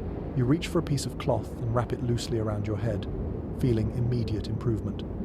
You settle again, careful not to disturb the fragile warmth you have rebuilt. The blankets shift, then rest. Your breathing slows. Pain fades to a dull throb, then to nothing at all. Sensation stabilizes. The storm outside sounds distant now, its earlier violence softened into a steady rush. Inside, the cabin feels colder but calmer. You have crossed a difficult part of the night, where fire dims and bodies must compensate. You think about how many winter injuries happened not during work, but during rest. Stillness invited cold. Sleep required trust, but not neglect. People survived by waking often enough to intervene before damage set in. You accept that sleep will remain light. That is fine. You do not need depth, only enough rest to restore strength. You tuck your hands into a warmer pocket beneath the blankets and keep them there, resisting the urge to stretch out. Minutes pass, then more. The numbness does not return. Instead, warmth holds, fragile but present. Your body relaxes gradually, releasing the tension that came with fear. As your eyes close again, you keep a quiet promise to yourself. You will wake if the cold shifts. You will respond before it steals feeling again. This vigilance is not exhausting anymore. It is routine. The cabin holds its breath with you. The fire sleeps lightly. The animal nearby remains calm. Wrapped in layers and awareness, you drift back into rest, knowing that for now, frostbite has been kept at bay, and morning inches closer with every slow breath. You become aware of movement beside you, subtle at first, then unmistakable. Another body shifts closer, careful not to wake you fully. A shared blanket lifts slightly, then settles again. In cabins like this, sleep was rarely solitary. Space was limited, and warmth was something people pooled together. Children slept wherever heat gathered most reliably. Sometimes that meant the center of the room, closer to the fire. Other times it meant pressed against parents or siblings, bodies lined up like stacked firewood. Elders were positioned where temperatures stayed steadier, away from drafts, but not too close to sparks. These arrangements were practical, not sentimental, shaped by long nights of trial and error. You feel the gentle warmth of another person nearby, radiating through layers of cloth. It changes everything. Cold that felt persistent moments ago softens almost immediately. Shared heat fills the small space between you, creating a pocket of comfort that no blanket alone could provide. Frontier households were often large by necessity, not choice. Extended families lived together, sharing labor and resources. Winter sleep reflected this closeness. Beds were rare. Platforms, floors, and pallets filled instead. People adjusted their expectations quickly. Privacy yielded to survival. You notice how breathing patterns begin to align. Slow inhale, slow exhale. Bodies unconsciously synchronize when resting close together. This rhythm calms you, easing the last traces of tension from your muscles. Sleep deepens slightly, encouraged by the steady presence beside you. There is debate among social historians about how constant physical closeness affected family dynamics on the frontier. Some suggest it strengthened bonds and mutual awareness. Others argue it intensified stress and conflict. Lying here now, wrapped in shared warmth, you can imagine both outcomes. Intimacy under pressure magnifies everything. The blanket shifts again as someone adjusts a knee or shoulder. The movement is familiar, accepted without comment. Nighttime adjustments were common, done carefully to preserve warmth. Waking others was avoided when possible, but sometimes unavoidable. No one complained. Complaints wasted energy. You think about how children learn to sleep through discomfort early, guided by example rather than instruction. They learned where to place hands to stay warm, how to curl inward, when to wake an adult. These lessons were absorbed quietly, night after night. A lesser-known detail appears in a few settlement diaries. Some families assigned specific sleeping positions during winter, changing them on a schedule so no one bore the coldest spot for too long. Fairness mattered, even when survival was the main goal. Warmth became something to distribute, not hoard. The fire flickers low, casting just enough light to outline shapes in the room. Faces are mostly hidden now, turned inward, eyes closed. The cabin feels full, occupied not just by bodies but by shared purpose. Everyone here depends on everyone else making it through the night. You shift slightly to accommodate the weight beside you. The platform creaks softly, then quiets. The animal nearby remains calm, its presence now part of the background. Heat from multiple sources overlaps, creating a more stable warmth than fire alone ever could. Sleep grows heavier, but awareness does not disappear completely. You remain tuned to movement, to changes in breathing, to the subtle cues that tell you everyone is still warm enough. This collective vigilance is exhausting, but it works. Outside, the storm continues its steady work. Inside, bodies press together, forming a barrier against the cold that no wall could fully provide. You feel safer now, not because the night is less dangerous, but because you are not facing it alone. Your thoughts soften further, edges blurring. The closeness brings comfort that feels ancient, instinctive. Humans have shared warmth like this for as long as nights have been cold. The cabin is just a frame around something much older. Breathing slows, muscles relax completely. The shared heat holds steady. Sleep takes you more fully this time, wrapped not just in blankets, but in the quiet assurance of others nearby. The light is the next thing you notice, or rather the lack of it. Even with your eyes closed, you can tell the oil lamp has been turned down to its lowest wick, or extinguished entirely.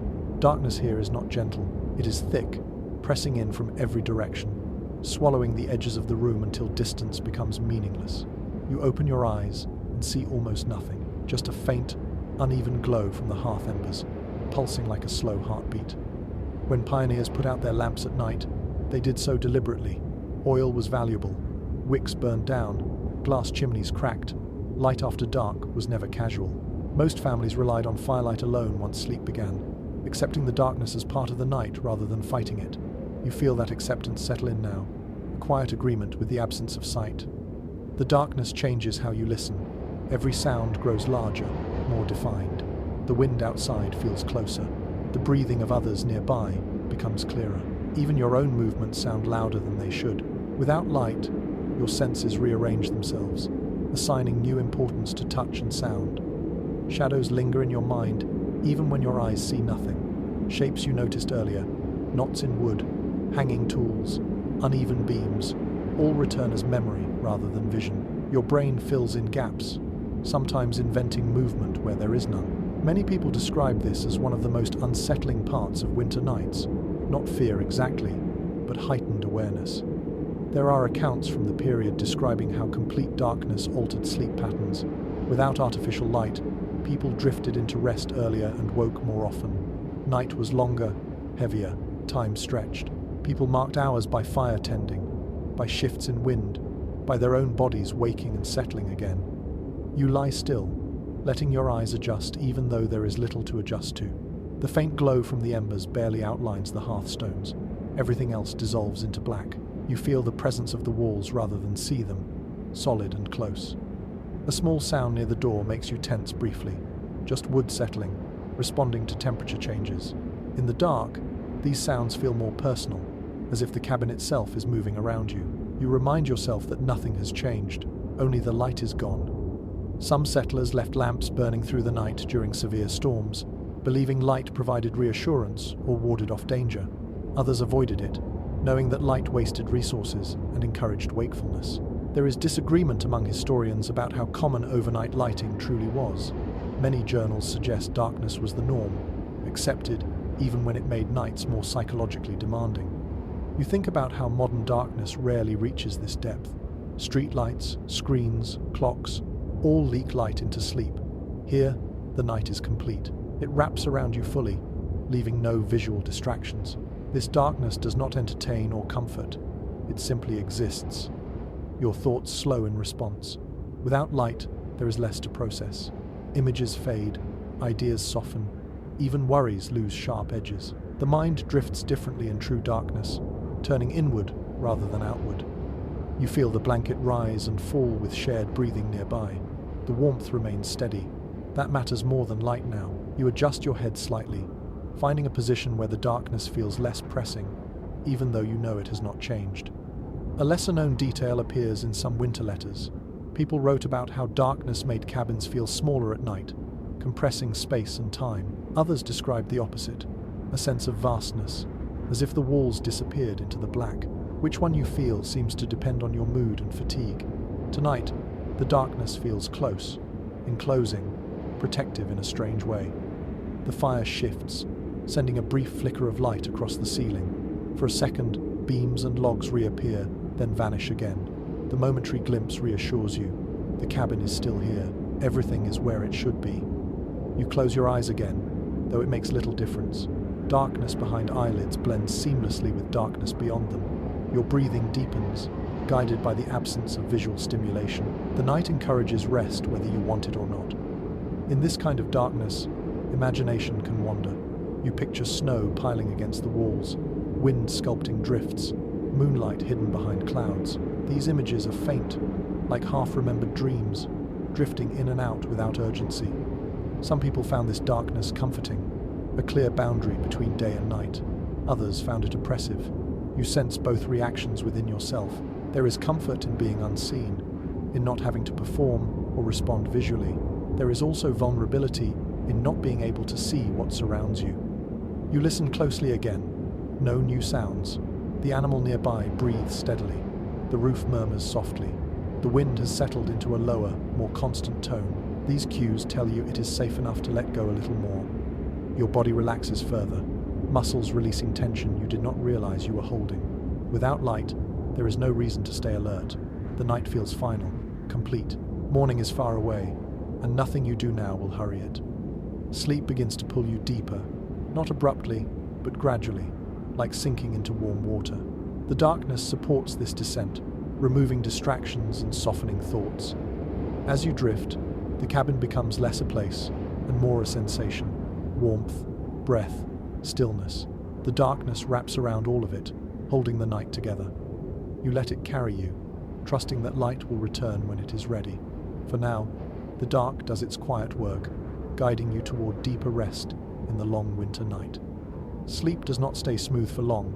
It bends and twists, shaped by the cold, the sounds, and the weight of the night itself. Your dreams feel thin, easily torn, stitched together from memory and sensation. You dream of walking through deep snow, each step heavy, your breath loud in your ears. The cabin follows you even there, its walls rising and falling like a slow breath. Cold seeps into the dream, blurring its edges. You are aware of your body even while resting. This kind of sleep is never complete surrender. It is layered, like the blankets over you, each level offering a little protection, but never total escape. People who wrote about winter nights often described their dreams as restless and vivid. Hunger, cold, and constant alertness shaped what the mind produced. Dreams returned again and again to themes of warmth, movement, and shelter. Fire appeared often, sometimes comforting, sometimes threatening. You feel that now, the fire in your dream flickering unpredictably. You shift in your sleep, and the dream shifts with you. Snow becomes ash, wind becomes breath. The transition is smooth, almost seamless. Your mind does not resist. It adapts, just as your body does. There is discussion among sleep researchers who study historical patterns about whether such fragmented rest was actually harmful or simply different. Some suggest people adapted to lighter, more segmented sleep without lasting effects. Others believe chronic disruption increased fatigue and stress over time. You drift between these possibilities, too tired to care, which is true tonight. Your dream brings you back to the cabin. You see the hearth glowing brighter than it should, sparks rising dangerously close to the roof. You reach out to adjust it, but your hand moves slowly, as if underwater. The image dissolves before fear fully forms, replaced by darkness and the steady sound of breathing. A small noise in the real world pulls you closer to waking. The animal nearby shifts, releasing a puff of warm air. The dream absorbs it, turning it into a warm wind across an imagined field. You remain asleep, but lightly. Some settlers believe dreams during winter carried warnings, messages shaped by hardship. Others dismissed them as the result of discomfort. Either way, dreams were taken seriously when nights were long and days short. You sense that seriousness now, even if you do not fully believe in it. Your body curls tighter without conscious thought, conserving heat. In the dream, you huddle beside others, sharing warmth. The overlap between waking and dreaming becomes complete. The cabin exists in both places at once. You feel your jaw relax, breath slowing further. The dream softens, losing sharp images and becoming more like sensation. Warmth here, pressure there, sound without shape. This is deeper sleep, fragile but real. Outside the dream, the storm continues. Inside it, the wind fades. The roof no longer creaks. Everything grows still. You float in this quiet space, neither fully awake nor fully asleep. A memory surfaces in the dream of summer warmth, of sun on skin, of open air. It feels distant, almost unreal, but comforting. Many people dreamed of summer and winter, a mental refuge from the present. You let the image linger briefly before it dissolves. Your breathing remains steady. The fire in the real cabin burns low, but enough to hold the room. The darkness remains complete. The dream settles into something like peace. As time passes, you slip into a deeper layer of rest. The mind quiets further. Thoughts lose words. Sensations blend together. This is as close to deep sleep as winter nights often allowed. Eventually, even the dream fades. There is only warmth and weight, and the slow rhythm of breath. The cabin holds you. The blankets hold you. The night holds you. For a while, you are simply resting, not watching, not listening, just being carried forward through the cold hours, one breath at a time. You wake to a faint, unfamiliar stillness. The wind has softened, its earlier force reduced to a low, distant murmur. The storm has not ended, but it has paused, gathering itself elsewhere. In this quiet, new details make themselves known. The air feels sharper again, colder than before, and when you exhale, your breath hangs visibly for a moment before fading. As your eyes adjust to the dim glow of dying embers, you notice something strange along the inner walls. Tiny white crystals cling to the logs, delicate and sharp-edged. Frost has formed inside the cabin. It outlines cracks, settles where warm breath met cold wood, and sparkles faintly when the firelight flickers. This was a familiar sight in severe winters. When outside temperatures plunged far below freezing, even a well-sealed cabin could not prevent moisture from freezing on interior surfaces. Breath, sweat, and cooking steam condensed on cold walls and turned to ice. People woke to find frost decorating their homes like a silent snowfall.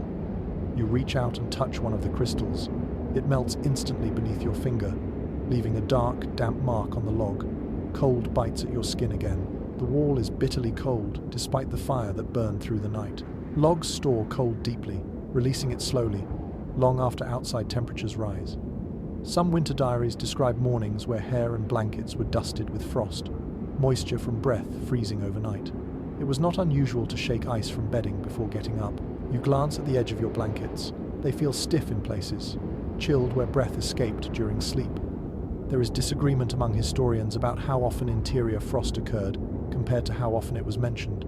Some believe it was common enough to be unremarkable, noted only during especially brutal cold. Others argue it was frequent and simply accepted as part of winter life. Standing here now, watching frost melt and reform slowly, you understand how it could become routine. You sit up carefully, joints stiff from cold and hours of limited movement. The platform creaks softly beneath you. As you move, flakes of ice loosen from the wall and fall silently to the floor, disappearing into the darkness below. The fire needs attention. Embers glow faintly, barely alive. You stir them gently with a stick, sending a small shower of sparks upward. A thin flame appears, then grows. Light returns in pulses, revealing more frost along the walls, shimmering briefly before retreating as warmth spreads. Animals nearby stir as well, reacting to the change. Warmth encourages movement. The shared space begins to wake slowly, one breath at a time. Winter mornings did not begin abruptly. They unfolded cautiously, bodies reluctant to leave the fragile warmth of sleep. You rub your hands together again, feeling stiffness ease gradually. Cold has a way of settling into joints overnight, especially when bodies remain still for long hours. Settlers often complained of aching hands and knees in the morning, symptoms that lingered through the season. You take a deeper breath and feel the cold air fill your lungs. It is clean, sharp, almost painful. Smoke is minimal now, the fire too low to overwhelm the space. Frost melts in thin streams down the logs as heat returns, darkening the wood. A lesser-known note from some homesteads mentions collecting interior frost to use as water when supplies ran low. It was clean enough, formed from breath and steam, and melted quickly near the fire. The idea feels practical, even if unappealing. You look around the cabin, now partially visible. Frost outlines the structure, revealing every seam and imperfection. It is a map of where heat escaped and cold entered, a visual lesson left by the night. These patterns guided later repairs, showing settlers exactly where to focus their efforts. As the fire strengthens, the frost retreats slowly, leaving behind dampness that will soon turn cold again if the fire falters. Everything here exists in cycles: warm, cold, melt, freeze. Survival depends on keeping those cycles from tipping too far in either direction. You stretch carefully, muscles protesting but waking. Outside, the storm remains quiet for now. Inside, the cabin breathes again, adjusting to the returning warmth. Morning is not fully here yet, but the night has loosened its grip. You take one last look at the fading frost, committing the image to memory. It is proof of how hard the night pressed in, and how narrowly warmth held. Another winter night survived, not comfortably, but successfully. You move slowly now, careful with each step as your feet meet the cold floor. The night has left its mark on the cabin, and the damage is subtle but clear if you know how to look. Thin lines of light appear where frost traced seams earlier. Damp patches darken the logs where ice melted and seeped inward. Winter never passes without changing something. You kneel near the wall again, touching the chinking you packed hours before. Some of it has held, some has cracked and pulled away, leaving narrow gaps that breathe cold air into the room. This is expected. Cabins shift constantly in winter, wood tightening and loosening with temperature changes. Repairs are not signs of failure. They are part of living here. Settlers often began their mornings with maintenance before anything else. Before cooking, before chores, before planning the day. Keeping the cabin sound came first because everything else depended on it. You feel that urgency now as you gather tools and materials, knowing the next storm will test whatever you leave undone. You scrape away loose clay with a stick, careful not to widen the gap. The smell of damp earth rises as you work. You mix fresh clay with straw, pressing it into place with steady pressure. Your fingers are stiff, but the motion warms them. Repair becomes a way to wake the body as well as the house. Some frontier accounts describe children assigned to help with chinking repairs, learning early how walls behaved in cold weather. They learned where cracks reappeared each winter and which seams needed constant attention. Knowledge passed quietly, through repetition rather than instruction. There is continued debate among researchers about how often cabins required full re-chinking versus small daily fixes. Some evidence suggests major repairs happened seasonally. Other sources imply constant patching, especially during long cold spells. Working here now, you suspect both are true. Big repairs prepared the cabin. Small fixes kept it alive. You move along the wall, pressing, smoothing, checking. Frost earlier showed you exactly where heat escaped. Those pale outlines are now guides. Winter teaches directly, leaving marks that cannot be ignored. Near the door, the bottom seam has widened again. Cold air slips through easily there. You wedge a strip of cloth tighter, then add clay around it. The solution looks rough, but it blocks the draft. Many winter repairs look like this. Effective, not elegant. You stand and stretch your back, feeling muscles complain. Outside, the storm remains quiet, but clouds still hang low. The pause may be brief. You work quickly, not rushing, but aware of time. Winter weather rewards preparation and punishes delay. You glance up at the roofline from inside, checking for signs of stress. No new cracks, no sagging. Snow likely slid off during the night, reducing the load. Still, you make a mental note to inspect it later from outside if conditions allow. The fire crackles behind you, stronger now. Warmth spreads unevenly, touching your hands and face while your back remains cold. You rotate occasionally, sharing heat across your body. Repair work rarely happens in comfort. A lesser-known detail appears in some homestead records. People sometimes reinforced interior walls with additional planks or hides during winter, not as insulation, but to catch falling, chinking, and reduce drafts if repairs failed overnight. You consider adding an extra layer near your sleeping spot later. You notice dampness along the floor where melted frost pooled. Dirt floors absorb moisture quickly, turning cold and heavy. Some settlers scattered ash or dry sand in these spots to absorb dampness and reduce chill. You scoop a handful of ash from the hearth and spread it thinly, watching it darken as it drinks in moisture. As you work, the cabin feels more cooperative, less strained. Repairs calm the structure in a way that is hard to explain. Gaps close, drafts soften. The space feels steadier, more contained. It is not imagination. Small changes affect airflow and temperature more than you might expect. There is disagreement among building historians about whether frontier cabins were truly durable or simply maintained constantly enough to appear so. Standing here with clay on your hands, you lean toward the second explanation. Durability was not a property of materials alone. It came from attention. You pause to listen. The cabin sounds different now. Fewer whistles from the walls. The wind outside brushes past without finding easy entry. These auditory cues matter. Sound tells you when a repair has worked. The animal nearby shifts again, hooves scraping softly. It snorts once, then settles. Its warmth adds to the room, but you are careful not to work too close. Repair work and livestock require awareness. Startle an animal, and accidents happen. You move to the opposite wall, checking seams near your sleeping platform. These held better, protected from the worst wind. Still, you add a small amount of clay where a hairline crack has formed. Preventive work saves effort later. As your hands warm, movement becomes easier. You find a rhythm. Press, smooth, step back, check, adjust. The process is calming, almost meditative. Winter mornings often began like this, quietly, without ceremony.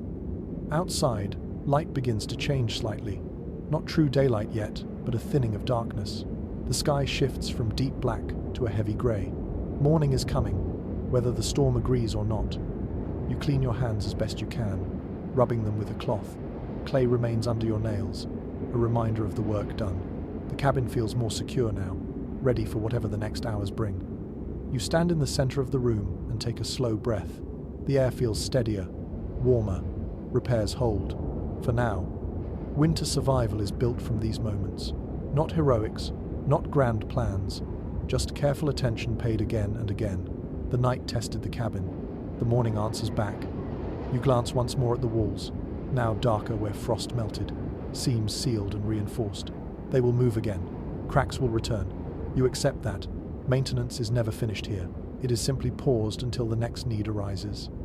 With the immediate repairs done, you turn toward the fire and the day ahead, knowing the cabin has gained a few more hours of strength. In winter, that is often enough. You step closer to the doorway and peer outside, careful not to let too much cold rush in.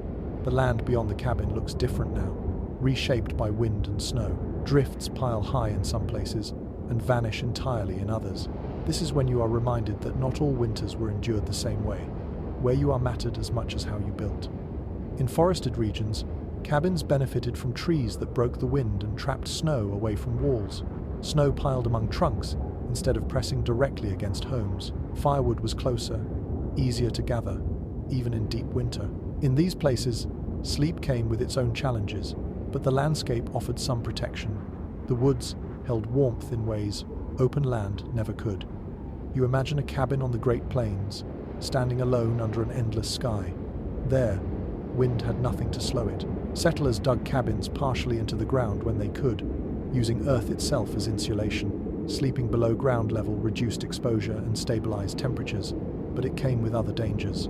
Dampness, darkness, limited ventilation. Each solution solved one problem and introduced another. In the Appalachian regions, cabins often tucked into hillsides, using natural slopes to block prevailing winds. Stone was more available there, sometimes used to reinforce walls or build sturdier chimneys. Nights in those cabins sounded different. Less howl, more hush. Snow fell softer, but cold lingered longer in shaded valleys. There is ongoing discussion among historians about whether regional cabin designs were fully intentional adaptations or simply reflections of available materials and traditions settlers already knew. Some argue that people learned quickly and adjusted building styles deliberately. Others suggest most adaptations happened slowly, over generations. You sense both forces at work as you consider how different this night would feel elsewhere. In northern territories, winters were longer and darker. Cabins were often smaller to conserve heat, with lower ceilings and tighter spaces. Sleep there meant enduring months of cold rather than weeks. People developed routines that accepted darkness and stillness as constants. Rest became something to ration carefully. Further south, winters were shorter but more unpredictable. Sudden freezes caught people off guard. Cabins built for milder conditions struggled when cold arrived unexpectedly. Sleep during those storms was often more frantic, marked by rushed repairs and improvised solutions. You think about how sleep patterns changed with latitude. Longer nights meant more time indoors, more time lying awake, listening. Shorter nights compressed rest into fewer hours. Either way, winter reshaped how people understood sleep itself, turning it into a tool rather than a luxury. A lesser-known observation from travelers moving between regions notes how unfamiliar winter sounds unsettled newcomers. A person used to forest silence found plains winds terrifying. Someone from open land felt uneasy in deep woods where snow muffled everything. Sleep suffered until familiarity returned. You step back inside and close the door gently. The cabin settles into its own quiet again. The comparison lingers in your mind. Same logs, same fire, same blankets, yet the experience of night would shift dramatically with geography. This awareness deepens your appreciation of the choices made here. The roof pitch, the wall thickness, the placement of the door. These details reflect lessons learned from this land, not another. Sleep here is shaped by this place, these winds, this cold. You sit near the hearth and let warmth soak into you again. Thinking too broadly can pull you out of the moment. Survival remains local, immediate. The storm outside is the one you must face, not the imagined storms elsewhere. Still, the idea stays with you. Across vast distances, people lay awake in similar cabins, listening to different winds, fighting different cold. Their nights shared purpose, even when conditions differed. You breathe deeply and let the thoughts settle. The cabin creaks softly, adjusting to the new day. Repairs hold, fire burns, animals stir. Morning continues, its slow arrival. You know that another night will come, and it will bring its own challenges. Geography will shape those too.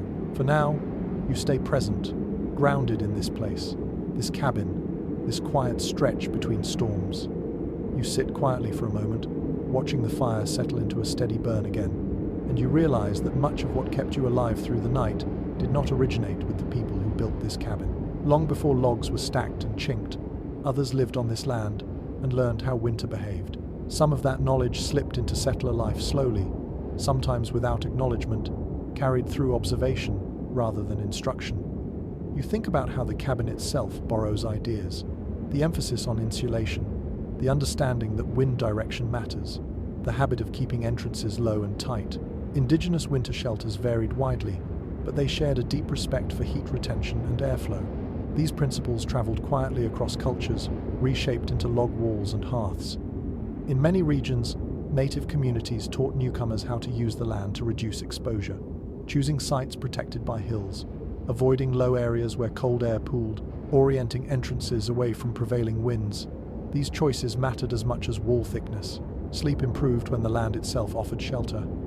You recall how evergreen branches were sometimes laid beneath bedding or woven into walls. This practice came directly from indigenous winter camps, where pine and spruce boughs created insulation and lifted bodies off frozen ground. Settlers adopted the idea quickly, recognizing its effectiveness. The scent of resin often filled cabins in winter, a small comfort carried indoors. There is evidence in early frontier records that some settlers learned to manage fire differently after watching native winter practices. Fires were kept smaller and more controlled, with an understanding that steady heat mattered more than bright flames. Large fires wasted fuel and created smoke. Smaller, banked fires lasted through the night. This lesson likely saved lives. You notice how you instinctively curled inward during sleep, conserving warmth. That posture mirrors practices used in many indigenous cultures, where group sleeping and body positioning minimized heat loss. Shared warmth was not an emergency measure. It was standard winter behavior. There is ongoing discussion among historians about how much indigenous knowledge was intentionally shared versus quietly adopted. Some accounts describe direct teaching. Others suggest settlers learned by watching from a distance, copying what worked. Either way, winter survival skills crossed boundaries more often than written histories admit. You think about clothing as well. Layering, the use of animal hides, the importance of keeping moisture away from skin. These ideas existed long before European settlement. Native winter clothing emphasized breathability and insulation rather than bulk. Settlers gradually adapted, though not always quickly enough. A lesser-known detail appears in some early trade records. Indigenous communities exchanged not just goods, but advice. How to recognize dangerous cold, how to treat numbness, how to read weather signs that signaled severe storms. Sleep safety was part of that knowledge, even if it was not framed that way. You glance at the walls again, seeing frost patterns fading. The way moisture collected and froze overnight is something indigenous builders understood well. Many traditional shelters used materials that absorbed and released moisture differently than logs, reducing interior frost. Settlers struggled with this, adapting only partially. There is debate among researchers about whether log cabins were truly suited for extreme cold compared to indigenous winter dwellings. Some argue that cabins were inferior, requiring constant fire and repair. Others note that cabins provided durability and storage that mobile shelters did not. The truth likely lies in context. Each solution fit a way of life. You feel a quiet respect settle in as you think about this exchange of knowledge. Survival here was never purely individual. It was cumulative, built from generations of experience layered on top of each other, even when those layers were not acknowledged. You reach down and adjust a piece of evergreen you placed near the platform earlier. The scent rises faintly as the needles warm. It reminds you that not all wisdom comes from books or blueprints. Some of it comes from watching what works and letting go of pride. The fire pops softly, sending a brief wave of warmth across the room. You imagine winter nights spent in lodges, earth shelters, or bark-covered structures, where heat moved differently, where smoke escaped through central openings, where sleep followed rhythms shaped by long familiarity with the land. Settlers often wrote about learning to endure winter. Indigenous communities wrote about living with it.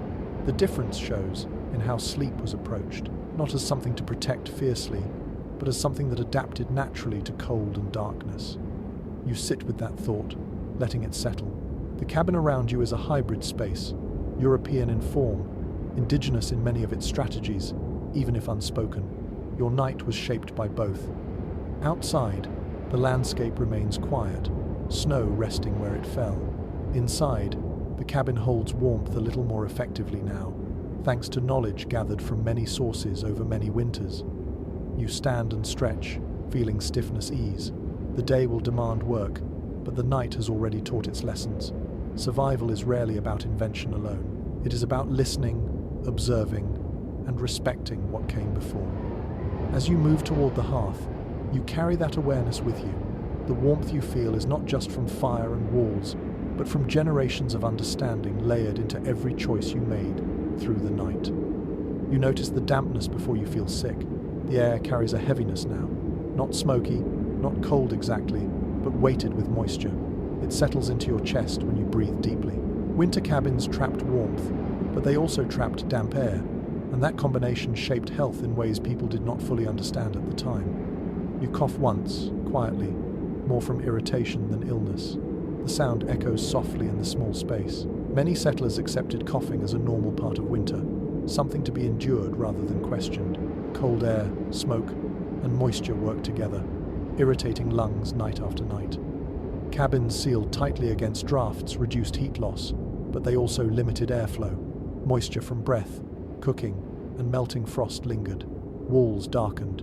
Bedding grew heavy. Dampness crept into clothing and bones alike. People knew damp cold felt worse than dry cold, even if they could not explain why. Morning routines often included airing out bedding when weather allowed. Blankets were draped over fences or branches, letting wind and sun draw out moisture.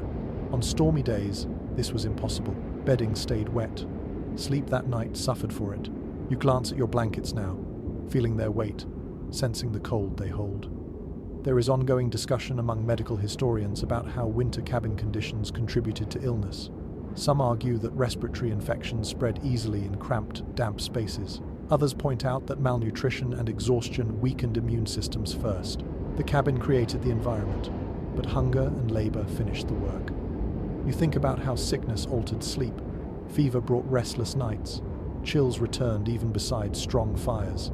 Families took turns tending the ill, waking often to check breathing and warmth. Sleep became a shared responsibility rather than a personal need. Children and elders were most vulnerable. Smaller bodies lost heat quickly. Older lungs struggled with smoke and cold air. Winter deaths often came quietly, after days of weakness rather than sudden injury. These losses rarely made headlines, but they shaped frontier life deeply. A lesser-known detail appears in some settlement letters. People believed certain woods used for fuel caused more illness than others. Whether this was true or not, the belief guided choices. Some avoided burning green wood indoors, claiming it produced heavier smoke and headaches. Practical observation often passed as medical theory. You open the door briefly, letting fresh air rush in despite the cold. The change is immediate. The air feels sharper, cleaner. You close the door again quickly, sealing warmth back inside. This brief exchange was a common practice, balancing breath against heat. You feel your lungs relax slightly. The cough does not return. For now, the air is manageable, but you understand how quickly conditions could turn. A few days of storms, no chance to air bedding, a weak fire. Illness followed patterns as predictable as weather. You think about how people treated sickness at night. Herbs steeped near the fire, warm stones wrapped in cloth, extra blankets layered on trembling bodies. Care happened quietly, guided by experience rather than science. Sleep during illness was often shallow and broken. Dreams grew vivid, time blurred. Caregivers slept in short bursts, always listening. Winter nights stretched longer when someone was sick. You feel grateful for your strength this morning. Tired, stiff, hungry, but whole. The night challenged you, but it did not take more than it gave. That balance could shift quickly. You do not forget that. The fire burns steadily now, drying the air slowly. Dampness lifts from the walls in faint waves. The cabin smells cleaner as moisture retreats. This is temporary relief, but relief nonetheless. You adjust your bedding, spreading it closer to the fire where it can dry. This small task improves the next night before it arrives. Winter survival depended on thinking ahead, even when exhausted. Outside, the sky remains grey, heavy with promise of more snow. Inside, you breathe a little easier. The cabin holds warmth, but you remember not to let it hold too much moisture. Illness is always near in winter. It waits in damp corners and tired bodies. Sleep does not chase it away completely, but good habits slow its approach. You take a deep breath and let it out slowly. For now, your lungs are clear. Your body holds. The night has passed, without sickness taking root. That is never guaranteed. It is simply earned, one careful choice at a time. You settle back against the wall, letting the quiet of early morning surround you, and you notice a different kind of weight now. Not cold, not hunger, something heavier and less visible. The long stretch of winter presses on the mind as much as the body. Nights like this do not end when the storm fades. They repeat, again and again, until time itself feels altered. Sleep in winter cabins was never just about rest. It was about endurance. Darkness arrived early and lingered. Days shortened until work and light felt compressed into a narrow band between dawn and dusk. People lay awake longer, not always from discomfort, but from thoughts that refused to settle. You stare at the wall, watching the firelight flicker faintly, and feel how easily the mind drifts inward when the world outside shrinks. Loneliness crept in, even when others slept nearby. Silence amplified worries. The future felt distant and uncertain. Winter magnified everything that went unsaid during busy months. Some settlers wrote about the strange quiet of winter nights, when even wildlife seemed to retreat. Without birds or insects, sound dropped away, leaving only wind and the occasional crack of wood. This silence unsettled people used to constant noise. Sleep came harder in that stillness. There is continued discussion among historians about how isolation affected mental health on the frontier. Some argue that community bonds strengthened in winter, with shared stories and routines providing comfort. Others suggest anxiety and melancholy were common, especially during long storms when travel was impossible. Sitting here now, you feel how both could be true. You think about how people filled their evenings before sleep: quiet conversation, storytelling, simple games, reading aloud when light allowed. These activities eased the transition into night, giving the mind something to hold on to before darkness took over completely. Without them, the silence felt too large. Winter sleep also meant confronting fear more directly. Fear of storms, fear of illness, fear of running out of food. These worries surfaced most clearly at night, when work could no longer distract from them. People learned to manage fear through routine rather than reassurance, checking the fire, touching the walls, listening. You notice how your own thoughts slow when you focus on small, concrete tasks: adjusting a blanket, shifting position, counting breaths. These actions ground you, pulling attention away from abstract worry and back into the body. This skill was essential. Without it, nights stretched unbearably long. A lesser-known note from some homesteads describes winter sadness that lifted almost immediately when days lengthened again. The change could be dramatic. Mood improved, sleep deepened, energy returned. This suggests how strongly light shaped emotional health, even before people had language for it. You think about how modern life fills darkness with artificial light and noise, masking the psychological effects of winter. Here, nothing distracts from it. The season asserts itself fully. People adapted by accepting slower rhythms rather than fighting them. Your breathing remains steady as you rest against the wall.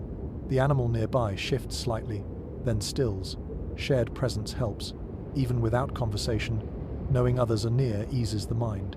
Isolation is felt most sharply when alone. You feel a quiet determination settle in. Winter does not need to be conquered tonight. It only needs to be endured, one night at a time, one careful sleep at a time. This mindset carries people through months that might otherwise overwhelm them. The fire crackles softly, offering a focal point. Watching flames gave the mind something gentle to follow, something predictable in a season of uncertainty. Many people found comfort there, letting worries fade as attention rested on glowing embers. Your eyelids grow heavier again, not from exhaustion alone, but from acceptance. The night has passed its most difficult hours. Morning is on its way, even if hidden by clouds. That knowledge lightens the mental weight just enough. You close your eyes briefly, not to sleep deeply, but to rest your thoughts. The cabin holds steady. The storm has quieted. The long winter remains, but this moment feels manageable. Psychological endurance often mattered as much as physical warmth. People survived winter not by eliminating discomfort, but by learning how to live with it without letting it consume them. You breathe slowly, letting that truth settle. For now, your mind is calm enough. The night has tested you, but it has not broken you. You remain here, awake, present, and ready to continue when the day finally begins. You look around the cabin with clearer eyes now, daylight slowly filtering through cracks and softening the shadows. This is the moment when romantic ideas about frontier life quietly fall apart. In daylight, the cabin does not look heroic or charming. It looks tired, functional, earned.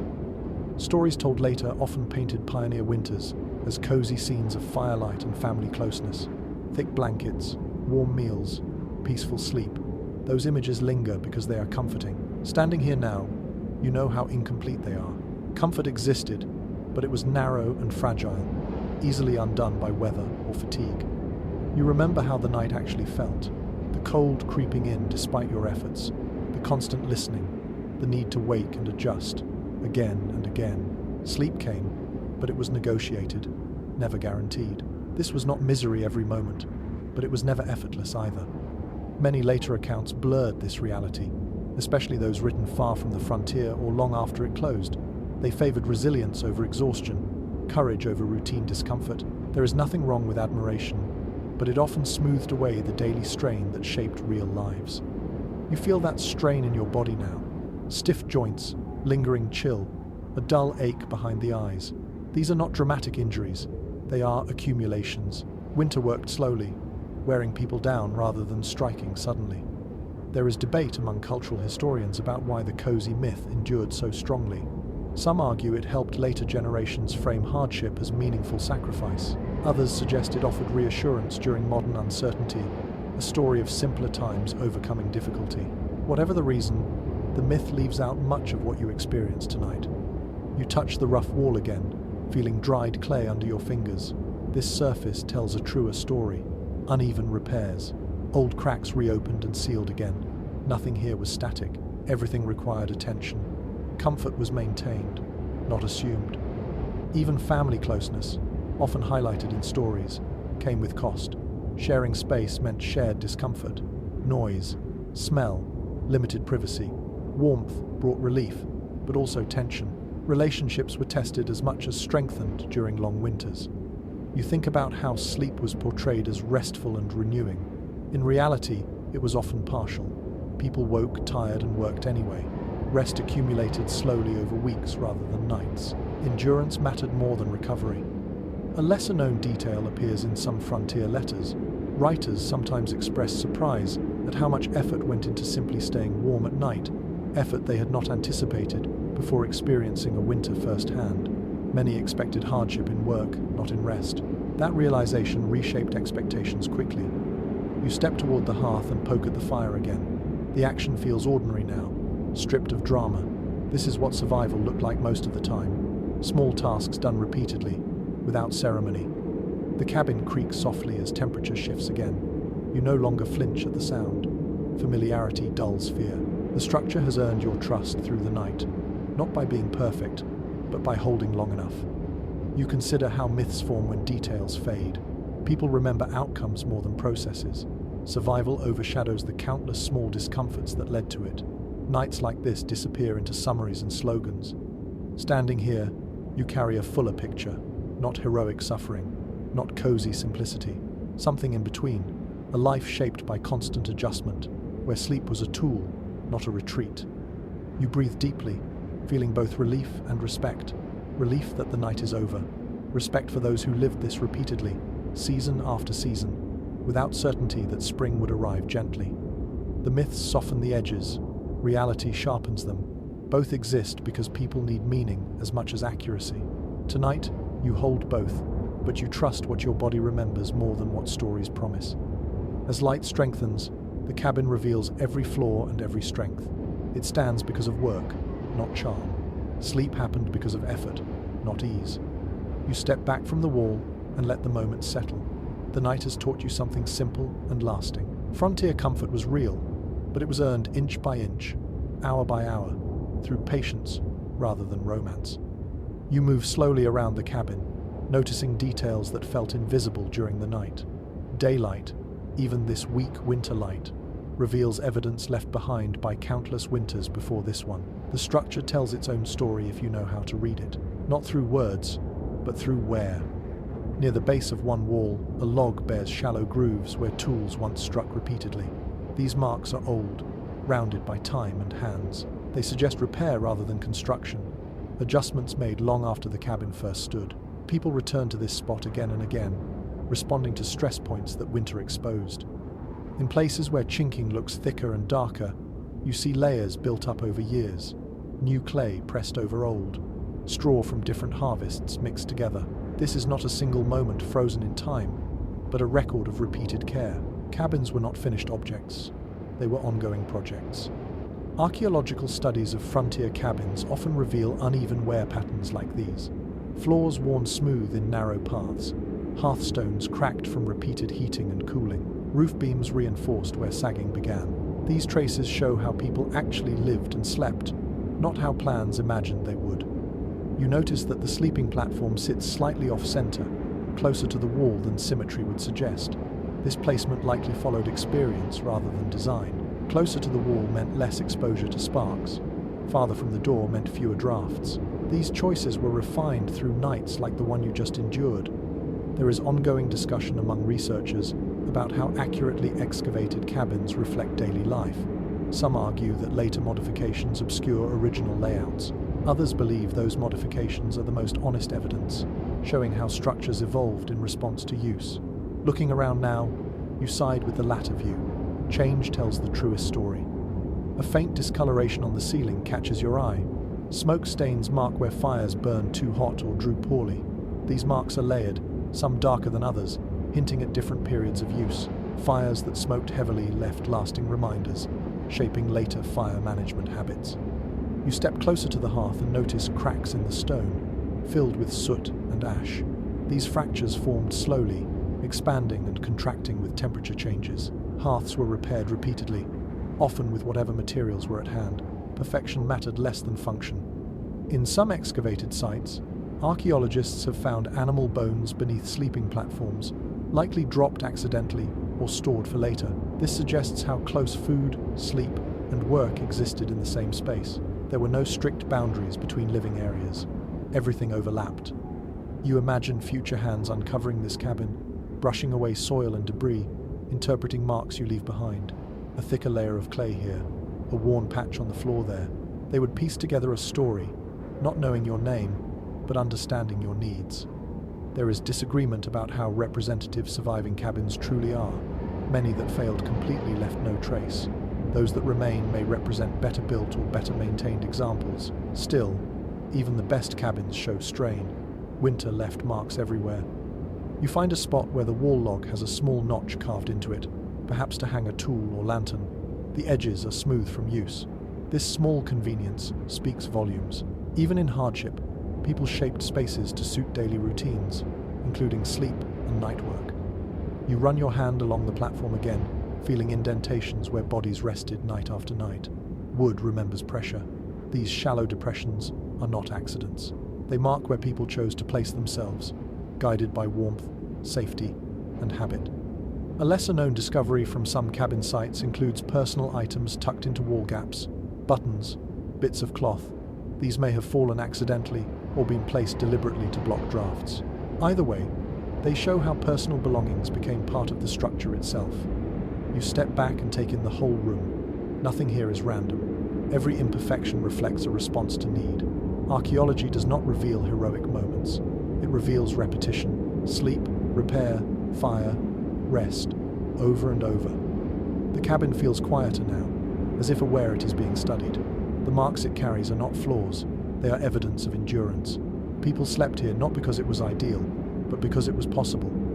You nod to the walls, acknowledging what they have held. The night you experienced fits into a much longer pattern, one winter among many, one sleeper among countless others. As you prepare to move on, you carry this understanding with you. The past leaves traces everywhere. You only have to slow down enough to notice them. You return to the sleeping space one last time, not because you need rest now, but because the body remembers where it endured the night. The blankets are rumpled. The platform still holds the shape of sleep. Morning has not erased the effort it took to get here. It only softens it. Outside, the storm has moved on, leaving behind a quiet that feels earned rather than empty. Snow lies heavy and clean, reshaping the world into something calmer than it was hours ago. Winter has not ended. It has simply paused. You understand now that this is how it works. Relief comes in intervals, not conclusions.